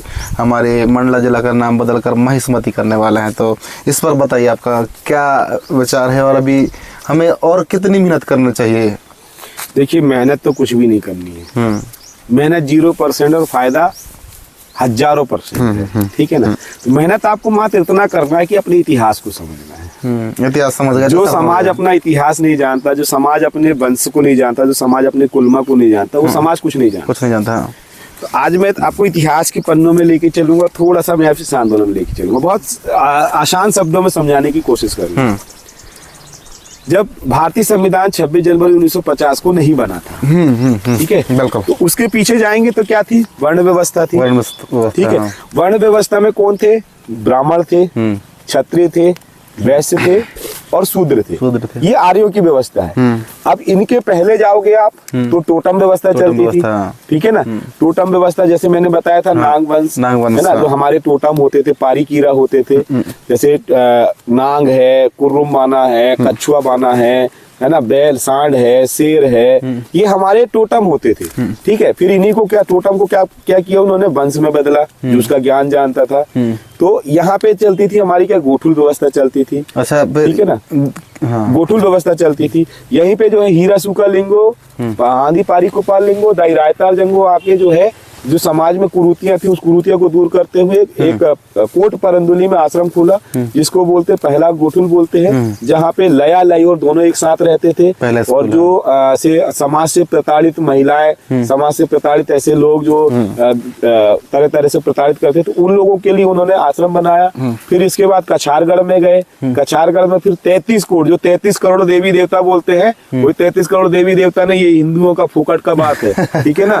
ये 33 कोट पेन सगा है, मतलब जो हमारे ऐसे पुरखे जिन्होंने गोठुल में ज्ञान सीखा और पारी व्यवस्था को स्थापित करने में फुल टाइम दिया। जैसे आज मैं हूँ, फुल टाइमर दे रहा हूँ। यदि ऐसी हमारे समाज में हर जिले से 33 बच्चे फुल टाइमर निकल जाए, 33 लया, 33 लयूर, या 33 पुरुष, 33 महिला, या 33 अपने युवा साथी और 33 युवा साथी, तो मैं गारंटी देता हूँ कि गोंडवाना का उदय तुरंत हो गया। बिल्कुल बिल्कुल। लेकिन हमारे समाज में कोई फुल टाइमर देने वाला नहीं है, समाज की व्यवस्था को समझने वाला नहीं है, समाज के जो अर्थ है, कमाई है, उसको समझने वाला नहीं है। जबकि हम तो करोड़पति हैं, अरबपति हैं। मैं तो बोल रहा हूँ ना, मैं तो अरबपति करोड़पति हूँ। तुमको क्या लगता है मैं भिखारी हूँ क्या? जल मेरा, जमीन मेरी, जंगल मेरा है। हाँ। क्योंकि हमारे पुरखे थे, हमारे पुरखों ने सब चीज बचाया, इसीलिए हम उस व्यवस्था की बात करते हैं। फिर थोड़ा और इतिहास में जाएंगे तो हमारी गोठुल व्यवस्था चलती थी। गोठुल व्यवस्था को खत्म करके जो है आर्यों ने गुरुकुल व्यवस्था लेके आए, है ना। गुरुकुल रीत सदा चली आई, प्राण जाए पर बचन न जाए, है ना। हाँ। मैं गुरुकुल रीत इसीलिए बोल रहा हूँ, रामायण में लिखा है, ठीक है। रघुकुल रीत सदा चली आई, प्राण जाए पर बचन न जाए। हमारे लोगों को ऐसे बैठा के, दारू पिला के, तो बचन दे दे है तो जमीन मोरा है, ऐसे करके हमारे गोंड गोवारी से जमीन लूट लूट के, दान ले लेके ये काम करें। एक और इतिहास बताता हूँ, बटुक ब्राह्मण की बात आती है। बटुक ब्राह्मण समझते हैं ना, वो क्या बोलते हैं, हमारे भागवत गीता में राजा परीक्षित की बात आती है। वहां पे एक बटुक ब्राह्मण रहता है, तो 3 पग धरती नापता है। कितने पग धरती नापता है? 3 पग। एक पग से पूरा धरती नाप लेता है, एक पग से आकाश नाप लेता है, एक पग से पाताल नाप लेता है। सुने हो ना? सुने। तो ये चूतियागिरी है, ठीक है ना। कोई ऐसा नहीं है। जबकि उसको नापने का तात्पर्य है कि हमारे उस समय में जो हमारे राजा महाराजा होते थे, जो शंभुशेख होते थे, आर्यों को 1 इंच जमीन नहीं दी थी, ठीक है। इसीलिए जब आर्य लोग जब यहाँ पे भारत में कदम रखे थे, है ना, हमारे गोंडवाना में कदम रखे थे, 2 थे। एक गोंडवाना लैंड था और एक था अंगारा लैंड। तो अंगारा लैंड के इन लोग हैं। जब अंगारा लैंड से आए तो इधर पे आए तो इनको 1 इंच जमीन नहीं दिए, तो इनको जब मरते थे तो ऐसे नदी में फेंक देते थे। नहीं जाते तो इलाहाबाद में जाके देख लेना, बहुत सारी जगह में जाके देख लेना, आधा जलाते हैं और आधा जला के ऐसे नदी में फेंक देते हैं, ठीक है। क्यों फेंक देते हैं? क्योंकि उनके पास में 1 इंच जमीन नहीं थी। जमीन तो गोंडवाना के राजा महाराजाओं की, शंभुशेख की जमीन थी, इसीलिए उनको 1 इंच जमीन नहीं मिलती थी। फिर और थोड़ा सा इतिहास में और थोड़ा सा आगे जाएंगे तो जो 3 पग की बात की थी ना, 3 वरदान जो मांगे थे, तो पहला वरदान मांगा था आकाश, ठीक है। मतलब आकाश मतलब होता है जो हमारा गोठुल में ज्ञान मिलता था, हेत और गोंगो करते थे। मतलब आज आपके पास में ज्ञान है, बुद्धि है, विवेक है, तो आप यहाँ से सूर्य तक को देख सकते हो और बता सकते हो कि हाँ इतने किलोमीटर तेरी जरूरत है घोड़ी के, तू जाके नाप, ठीक है ना। हाँ सही सही, ठीक है ना। जैसे चंद्रमा है, आप कोई बोलता है कि चांद में गया है, मैं तो बोलता हूँ हाँ मैं गया हूँ। रात में उठता हूँ ऐसे करके चांद को देखता हूँ तो मैं तो पहुंच तो गया चांद। बिल्कुल। वो विवेक मिलता है किससे? ज्ञान से। ठीक है ना। तो उसी को बोला कि 1 पग से आकाश नाप लियो। मतलब जो हमारी गोठुल की व्यवस्था थी, गोठुल की व्यवस्था को छीन के उन्होंने गुरुकुल की व्यवस्था की, 1 पग। दूसरा पक्ष है धरती, है ना। तो 3 दिन के लिए लोग धरती मांगते हैं, ठीक है, जलाते हैं, 3 दिन के बाद उसको साफ सुथरा करके फेंक देते हैं, क्योंकि इनके पास में 1 इंच जमीन नहीं थी, तो हमारे राजा महाराजा से इन्होंने किराए से जमीन ली थी। ऐसा अलग वो हिंदुओं की व्यवस्था को हमारे गोंड समाज के लोग जो आदिवासी हैं, ST SC OBC हैं, वो साले 3 दिन के लिए जमीन किराए से लेते हैं, 1 रुपया 1.25 रुपया नहीं रखते हैं। देखना यदि मैं गलत बोल रहा हूँ तो आप किसी की भी मरनी संस्कार में जाएंगे तो देखना वो देके अर्थी लेके जाते हैं, वहाँ पे कंधा बदलते हैं, तो थोड़ा सा खिचड़ी रखते हैं और 1 रुपया 1.25 रुपया लेके वहाँ किराए से धरती लेते हैं वहाँ, ठीक है ना, क्योंकि उनके पास में 1 इंच जमीन है। तो हम तो वहाँ के मालिक, हम काहे के लिए धरती खरीदेंगे रे भाई, सही हम तो धरती में गड़ाएंगे, हमारी व्यवस्था स्थापित करेंगे। तो हिंदुओं ने, बाहर आर्यों ने जो है अपनी व्यवस्था को हमारे लोगों में, हमारे दिमाग में जो है छाप दिया, ठीक है। तो आज हमारे लोग जलाते हैं, ठीक है, और ऐसे करके धरती खरीदते हैं, 3 दिन बाद पूरा साफ सुथरा करके जो है उसको क्या बोलते हैं, पिंड दान करने जाते हैं, बताओ भला, ठीक है ना। तो ये संस्कृति। अब तीसरा वरदान मैं पूछ रहा था, पाताल को नापना, मतलब भीख मांगने का। गोंडवाना समुदाय, गोंडवाना साम्राज्य कभी भीख नहीं मांगा है, ठीक है। उसके पास में जल था, जंगल था, जमीन था, खेती करके, मेहनत मजदूरी करके, अपने जंगल में जाके जड़ी बूटियों करके इकट्ठा करके जो है अपने जीवन को शिकार करके, ठीक है ना, अपने जीवन, अपने प्यास बुझाता था, अपने शरीर को चलाता था और ये जंगल जमीन को संतुलित करता था, ठीक है ना। लेकिन जब से ये तीसरा वरदान जो है भीख मांगने का, हम कितने दिन मेहनत करते हैं, सरकारी कर्मचारी होगा तो 30 दिन काम करेगा, 31 दिन में उसको पेमेंट मिलेगी, ठीक है। कोई ठेकेदार काम करने वाला होगा तो 1 सप्ताह काम करेगा, 7 दिन बाद उसको पेमेंट मिलेगी, ठीक है। यदि कोई डेली मजदूरी वाला होगा तो सुबह से लेके शाम तक 12 घंटे काम करेगा, फिर शाम को जब घर आएगा तब उसको पेमेंट मिलेगा। लेकिन भिखारी को जाएगा 5 मिनट भिक्षाम देही दाई, तुरंत मिल जाए उसका खान के लिए, तुरंत पैसा मिल जाए, ठीक है ना। तो ये तीसरा वरदान ये था कि भीख मांगने का। तो ये हमारे जो राजा परीक्षित है, उन्होंने एक ये गलती की थी, आर्यों को जो है ये वरदान देकर उनको जो है हमारे गोंडवाना में रहने का किया, ये सारा चीज किया। तो ये इतिहास है। ये इतिहास को जब तक आप नहीं जानोगे तब तक आप कुछ नहीं जानोगे। अब ये इतिहास को जानते जानते फिर जब उन्होंने गोठुल व्यवस्था को बदल के गुरुकुल कर दिया, और गुरुकुल करने के बाद में उन्होंने फिर क्या किया, ब्राह्मण, क्षत्रिय, वैश्य और शूद्र क्या बनाए, वर्ण व्यवस्था बनाई, है ना। जबकि हमारी व्यवस्था चल रही थी, हमारी व्यवस्था क्या थी, टोटम व्यवस्था, ठीक है ना। और टोटम व्यवस्था कैसी थी हमारी, मूंद सूल सर्री में थी, मंतक मतलब मुठुआ पुनेम, कोया पुनेम और गोंडी पुनेम। मतलब पहले ज्ञानवान बनो, फिर उसके बाद उस ज्ञान पे रह के काम करो, काम करने के बाद में समाज को अच्छी दिशा दशा दो, उसको गोंडी पुनेम बोलते थे, है ना। सगा समाज को एक करना, सतरंगी झंडे में जोड़ना, सभी रंगों को, सभी समाज को एक करने का काम किया था हमारे गोंडी पुनेम। लेकिन इन्होंने क्या किया, गुरुकुल चालू किया। जैसे गुरुकुल चालू किया तो इन्होंने पुस्तकवाद चालू किया, वेद बनाए, पुराण बनाए, रामायण बनाए, अब उसी का कर रहे हैं। प्रकृति में क्या हलचल हो रही है, जीवन क्या चाह रहा है, व्यक्ति क्या चाह रहा है, उससे उनको कोई मतलब नहीं। तो ये इतिहास था। जब संविधान बना, ठीक है, फिर उस समय में फिर मुगल आए, ठीक है, मुगलों ने हमला किया, फिर मुगलों से हमारे लोगों ने लड़ा, फिर इसके बाद डच आए, डच से लड़ा, फिर यूनानी आए, यूनानी से लड़ा, फिर क्या बोलते हैं अंग्रेज आए, अंग्रेजों से लड़ा। इस तरीके से हमारे जो आदिवासी हैं, ST SC OBC माइनॉरिटी, जो भारतीय संविधान नहीं बना था उससे पहले क्या थे, शूद्र थे। यदि वर्ण व्यवस्था की बात करें तो क्या थे, शूद्र थे। और उससे और पहले जाए तो क्या थे, टोटमिक थे, ठीक है, टोटमिक थे। जैसे राजा चंद्रगुप्त मौर्य की बात करें तो मोर टोटमिक था, ठीक है। जैसे अभी यहाँ पे मीना है तो मीना जो है, मीन को बोलते मछली को मीना। जैसे भील है, भील को मगर बोलते हैं, मगर को क्या बोलते हैं, गोंडी में देखोगे ना तो बिल्लड़ बोलते हैं, ठीक है ना। तो वो भील बने। तो आज भील लोग अपने आप को खींच रहे, नहीं पहले हम आए थे, गोंड लोग बोलते नहीं पहले हम आए थे, प्रधान लोग बोलते कि हम आए थे, ठीक है, बैगा लोग बोलते हम आए थे, भारिया लोग बोलते कि हम आए थे, संथाल बोलते हम आए थे, मुंडा लोग बोलते हम आए थे। अरे तुम यही के मालिक हो भाई, तुम आपसी भाई हो, तुम आपस में क्यों लड़ रहे हो? तुम्हारी जमीन छिन रही है, तुम्हारे जंगल छिन रहे हैं, तुमको जो है फूट डालो, शासन करो की नीति जो अंग्रेजों ने अपनाई थी वो अभी भी हमारे यहाँ चल रही है, बिल्कुल चल रही है, ठीक है ना। तो अब मैं फाइनली पहुंच रहा हूँ कि जब संविधान बना, संविधान बनने के बाद में जो 3 थे वो एक हो गए, ब्राह्मण, क्षत्रिय, वैश्य, ठीक है। इनको क्या कर दिया, सामान्य वर्ग में डाल दिया। मतलब ये देखो, ये एक हो गए, है ना। और जो एक था उसको किसमें बांट दिया, ST में बांट दिया, ओबीसी में बांट दिया, एससी में बांट दिया और माइनॉरिटी में बांट दिया। बताओ, जो इस देश का मालिक था 85% था, जो एक था, उसके जल जंगल जमीन थे, उसकी लड़ाई एक थी, उसके आंदोलन एक थे, उसके सपने एक थे, उसकी मंजिल एक थी। आज वो अपनी अलग अलग मंजिल करके कोई आरक्षण के लिए लड़ रहा है, तो कोई नौकरी के लिए लड़ रहा है, तो कोई किसी के लिए लड़ रहा है। अरे ये जल जंगल जमीन बचा लो, ये नहीं बचेगी तो तुम सांस नहीं ले पाओगे। दिल्ली के हालात देखो कैसे हो रहे हैं। सही, बिल्कुल बिल्कुल। हाँ। ये पूंजीपति से, अडानी अंबानी से कौन लड़ेगा?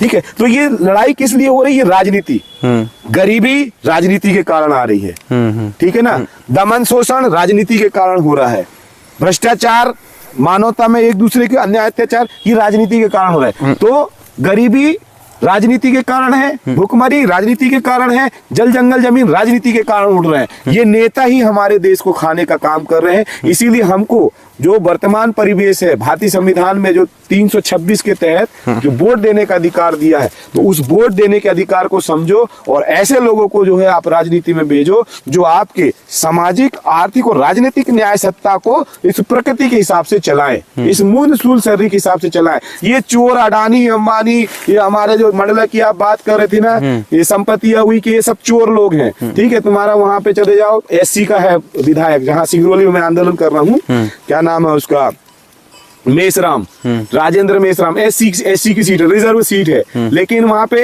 अडानी अंबानी को जमीन बेचा जा रहा है। हमारा अभी तकरीबन 50-60 दिन से जो है आंदोलन चल रहा है, भूमि माटी बचाओ सत्याग्रह। ये कांग्रेस के चोर लोग जाके वहां पे आंदोलन कर रहे हैं। अरे भाई, इतने दिन से तुम मर गए थे क्या? तुम्हें तो जो है क्या बोलते हैं वो नीति लेके आई, ग्लोबलाइजेशन नीति लेके आई, एलजीपी लेके आई। तुम्हें जो है 1980 में जो है तुमने जो है वन के जंगलों को काट के दूसरी जगह वृक्षारोपण करने की नीति तुमने बनाई। तुम्ही ने जो है यहाँ पे बांध बनाने की नीति लेके आए, तुम्ही ने यहाँ पे जो है पावर प्लांट लगाने की नीति लेके। अरे अब विकास चाहिए, लेकिन विकास के लिए आदिवासी ही क्यों कुर्बानी दे? विकास के लिए एससी का ही कुर्बानी क्यों दे? विकास के लिए ओबीसी का ही कुर्बानी क्यों दे? विकास के लिए माइनॉरिटी का व्यक्ति ही कुर्बानी क्यों दे? अरे तुमको डैम बनाना है तो तुम बनाओ ना, भोपाल में डैम बना लो, बिल्कुल, मुंबई में बनाओ, मुंबई में डैम बना लो। है तुमको डैम बनाना है तो साला तुम मंडला में डैम बना लो। तुमको क्या जरूरत है तुमको शोभापुर में डैम बनाने की? तुमको क्या जरूरत? डैम किस लिए बनाए जाते हैं? किसानों की खेती को सिंचित करने के लिए ना। अब तुम खेती को डुबा के बोल रहे कि हम खेती को सिंचित करेंगे, ये कौन सा लॉजिक है भाई? सही बात, कौन सा लॉजिक है? हाँ, ठीक है, लॉजिक की बात घर से बेघर करने का काम चल रहा है। तो आप बोल रहे कि अरे भाई, जब संविधान में बिरसा मुंडा का जो है 1908 में जो है 10C एक्ट में कानून बना कि आदिवासी की जमीन को गैर आदिवासी नहीं खरीद सकता, ठीक है ना। फिर इसके बाद में जो है क्या बोलते हैं आपका भू अधिकार अधिनियम के तहत जो है आपके प्रावधान बना, ठीक है, कि 170 का के तहत जो है आदिवासी की जमीन को किसी ने ले लिया तो उसको वापस कर देगा, ठीक है ना। आज तो पूरे विधायक सांसदों के पास, पूरे मंत्रियों के पास में पूरे आदिवासियों की जमीन है। तुम्हारे जंगलों से भगाए जा रहे, जैसे कान्हा नेशनल पार्क की बात करें, वहां से जंगलों से भगाए पूरे बड़े बड़े उद्योगपतियों को, पूंजीपतियों को, मंत्री मिनिस्टरों के वहां पे रिसोर्ट है। तुम्हारे क्या बोलते हैं बांधवगढ़ नेशनल पार्क से जो है वहां से उन आदिवासियों को भगाए, वहां पे मंत्री मिनिस्टर के, तुम्हारे स्मृति ईरानी के रिसोर्ट है, तुम्हारे क्या बोलते हैं फग्गन सिंह कुलस्ते के रिसोर्ट है, तुम्हारे जो है संजय पाठक के रिसोर्ट है, तुम्हारा जो है क्या नाम है उसका पूर्व मंत्री शिवराज सिंह चौहान के रिसोर्ट है, तमाम मंत्री मिनिस्टरों के तो रिसोर्ट वहां पे, तुम्हारे कमलनाथ का यहाँ पे तुम्हारा पावर प्लांट चल रहा है। तो कांग्रेस भाजपा दोनों क्या है, चोर है, ठीक है ना। और ये कभी हमारे जो है अधिकारों को संरक्षित करने के लिए, इतिहास को संरक्षित करने के लिए कभी काम नहीं कर पाएंगे। इसीलिए दादा हीरा सिंह मरकाम ने गोंडवाना गणतंत्र पार्टी को बनाया और दादा हीरा सिंह मरकाम ने संदेश दिया कि मानव मानव एक समान, सबको शिक्षा, सबको रोजगार, सबको है जीवन का जीने का सम्मान, ठीक है। बहुत सारी चीजें बताई दादा मरकाम ने। तो दादा मरकाम के उन विचारों से मैं प्रभावित हुआ हूँ, इसीलिए मैं इस पे गोंडवाना में काम कर रहा हूँ। इतने कष्ट सहने के बाद में भी काम कर रहा हूँ। अभी उमरिया में हमारा आंदोलन हुआ था, उस पे भी जो है मैं 10 दिन दादा ये उमरिया में जो आंदोलन हुआ उस विषय में, जैसे हम लोगों को बहुत बड़ा तकलीफ हुआ था, जैसे आप बहुत दिन जेल में भी रहे तो आप उसमें भी हम बात करेंगे, पर कहीं ना कहीं जो आप जेल में गए तो समाज में बहुत क्षति हुई और आपका जाने का बहुत गम हुआ। पर एक बात ये भी हुई कि अब आप जब गए तो समाज में ये जागृति आई कि नहीं यार भाई, हमारे समाज के लिए जो लड़ने वाला व्यक्ति है उसको जेल में बंद कर दिए। क्यों कर दिए? इसमें थोड़ी बहुत हमारे लोगों के अंदर और क्रांति पैदा हुई, भाई हमारे क्रांतिकारी को तुम कैसे बंद कर दिए? तो आखिर ये मामला कैसा था दादा और क्यों हुआ, थोड़ा बताएंगे? देखिए, सबसे पहली चीज, बहुत अच्छा प्रश्न उठाया आपने, ठीक है ना। हमारे समाज को थोड़ी देर के लिए हलचल होती है, फिर इसके बाद हमारा समाज सो जाता है। हाँ ठीक है ना। हाँ। जबकि क्रांति तो अभी तुमको समझ में आ रहा है कि राधे श्याम का कोड़िया लड़ा, जेल में गया, वहां से बिलेश खराड़ी भी जो है कहाँ से अलीराजपुर तरफ से जो है समाज के लिए संघर्ष कर रहा है, जेल में गया। ऐसे बहुत सारे क्रांतिकारी हैं जो आपके लिए लड़ रहे, जेल में चले गए। हमारे महान क्रांतिकारी शंकर साहब को, रघुनाथ साहब इस समाज के लिए लड़े, तोप के सामने उनको उड़ा दिया गया, जेल में चले गए। लेकिन आपसे मैं एक ही चीज पूछना चाहता हूँ, ठीक है ना, मेरा सभी समाज की तरफ से एक प्रश्न है। जब राधे श्याम ककोड़िया जेल में गया, बिलेश खराड़ी जेल में गया, अभी भी जेल में है वो, जेल में है। फिर इसके बाद में सोनम वांगचुक जेल में गया, इसके बाद में और ऐसे महान जो लोग हैं जो समाज के लिए काम कर रहे थे जेल में जाएंगे, तो समाज में मात्र अफसोस पैदा करेगा क्या? सोचते रहेगा कि अरे यार उसको जेल में लेगा? नहीं, मैं आपको रास्ता बता रहा हूँ। यदि आप मेरी बात मानते हो, सबसे पहले जो है, यदि आप संघर्ष कर रहे हो, चाहे जल जंगल जमीन की लड़ाई लड़ रहे हो, चाहे किसी की भी लड़ाई लड़ रहे हो, या अन्याय अत्याचार की लड़ाई लड़ रहे हो, सबसे पहले आप आर्थिक रूप से मजबूत बनो। फिर दूसरा चीज है सामाजिक रूप से मजबूत हो, सामाजिक रूप से एक रूपता आनी चाहिए। ये नहीं कि तुम गौण प्रधान भील भिलाला बैगा में फंसे हो और यहाँ पे समाज का व्यक्ति जो है समाज को एक करने के लिए, प्रकृति को एक करने के लिए और आपके अधिकारों को देने के लिए लड़ रहा है। ठीक है, यदि आपके एक व्यक्ति को यदि जेल लेके जाते तो हजारों व्यक्ति यदि जेल भरने की ताकत रखते तो कोई व्यक्ति हमारा जेल नहीं जाएगा। सही बात है, ठीक है ना। लेकिन हम एक व्यक्ति जेल चले जाएगा, हम अफसोस करेंगे, अरे यार वो तो अच्छा काम करता था यार, वो तो जेल चला गया, हमारे लिए लड़ता था यार, क्या बताएं यार, पुलिस वालों ने ऐसे ऐसे मामले बना के अंदर डाल दिए। अरे कुछ नहीं है, वो डराने का काम कर रहे। जो पुलिस है 1865 में पुलिस एक्ट बना और वन अधिकार जो वन कानून है वो 1927 में बना। ठीक है ना, 1927 में वन कानून बना है, लेकिन ये आपको आपके ही जंगल से भगाने का काम कर रहे हैं। पुलिस वाले आपके ही गाँव में आके आपको डराने का काम कर रहे हैं। तो इसीलिए मैंने बोला कि आप जो है अधिकारों को समझो। यदि आपके एक व्यक्ति को जेल डालता है तो 1000 व्यक्ति जेल में जाने की ताकत रखो, तो कोई हमारा व्यक्ति जेल नहीं जाएगा। ठीक है, ये सब डरते हैं, किससे? कानून से डरते हैं। और संविधान में हमको अलग स्पेशल प्रावधान दिया। 13(3) का रूढ़ी प्रथा को विधि का बल प्राप्त है। आप अपने गांव में पारंपरिक सांस्कृतिक रूढ़िगत ग्राम सभा बनाओ, अपने मुकदमी व्यवस्था चालू करो और अपने अनाज को खुद जो है प्रोडक्शन में लेके आना चालू करो। जो 12 तरह की गोंड गुआरी बताए, वही आपकी प्रोडक्शन, वही आपका उत्पादन है। बकरी पालन है, गाय पालन है, भैंस पालन है। फिर इसके बाद में आपका जो है तेली का काम करो, अपने सरसों निकाले। अभी सरसों निकली ना, यहाँ कितनी सारी सरसों लगी है, देखो इधर दिखाना जरा कैमरा मैन, ये सरसों लगी है। क्या ये बताओ कि गांव के लोग इसका सरसों का तेल निकाल के खुद अपने गांव पे उपयोग कर रहे हैं क्या? नहीं कर रहे हैं। अभी सरसों खुद लगाएंगे और इसको जाके बाजार में बेच देंगे और फिर दुकान से 150 रुपए लीटर लेके आए। तो कौन बढ़ेगा? वही फॉर्चून वाला, अडानी का तो है फॉर्चून कंपनी। ठीक है, फिर ये भाई हम पैदा हम कर रहे हैं, उत्पादन हम कर रहे हैं, लेकिन हम खरीद कहाँ से रहे हैं? उसी के पास से। इसीलिए हमारे पास में आर्थिक रूप से तंगी आ रही है। तो मैं समाज को एक ही संदेश देना चाहूंगा कि आप आर्थिक रूप से मजबूत बनो। आप जैसे आटा गेहूं उगा रहे हो तो क्यों नहीं गांव के लोग मिल के जो है अपने आटा पीसने की मशीन पैदा करो, मशीन लगाओ, तो आप गेहूं नहीं आटा बेचो। भाई जो शहर में रह रहा है वो हमारा कस्टमर है। आप गाँव से कुछ नहीं दोगे खाने के लिए तो मर जाएगा साला, मर जाएगा। भोपाल में जो रह रहा है वो भी भूखा मर जाएगा। जो पुलिस वाले तुम्हारे ऊपर डंडा चला रहे हैं उनको भी खाने के लिए चाहिए। तो सबसे बड़ा इस देश में यदि मालिक है तो किसान है।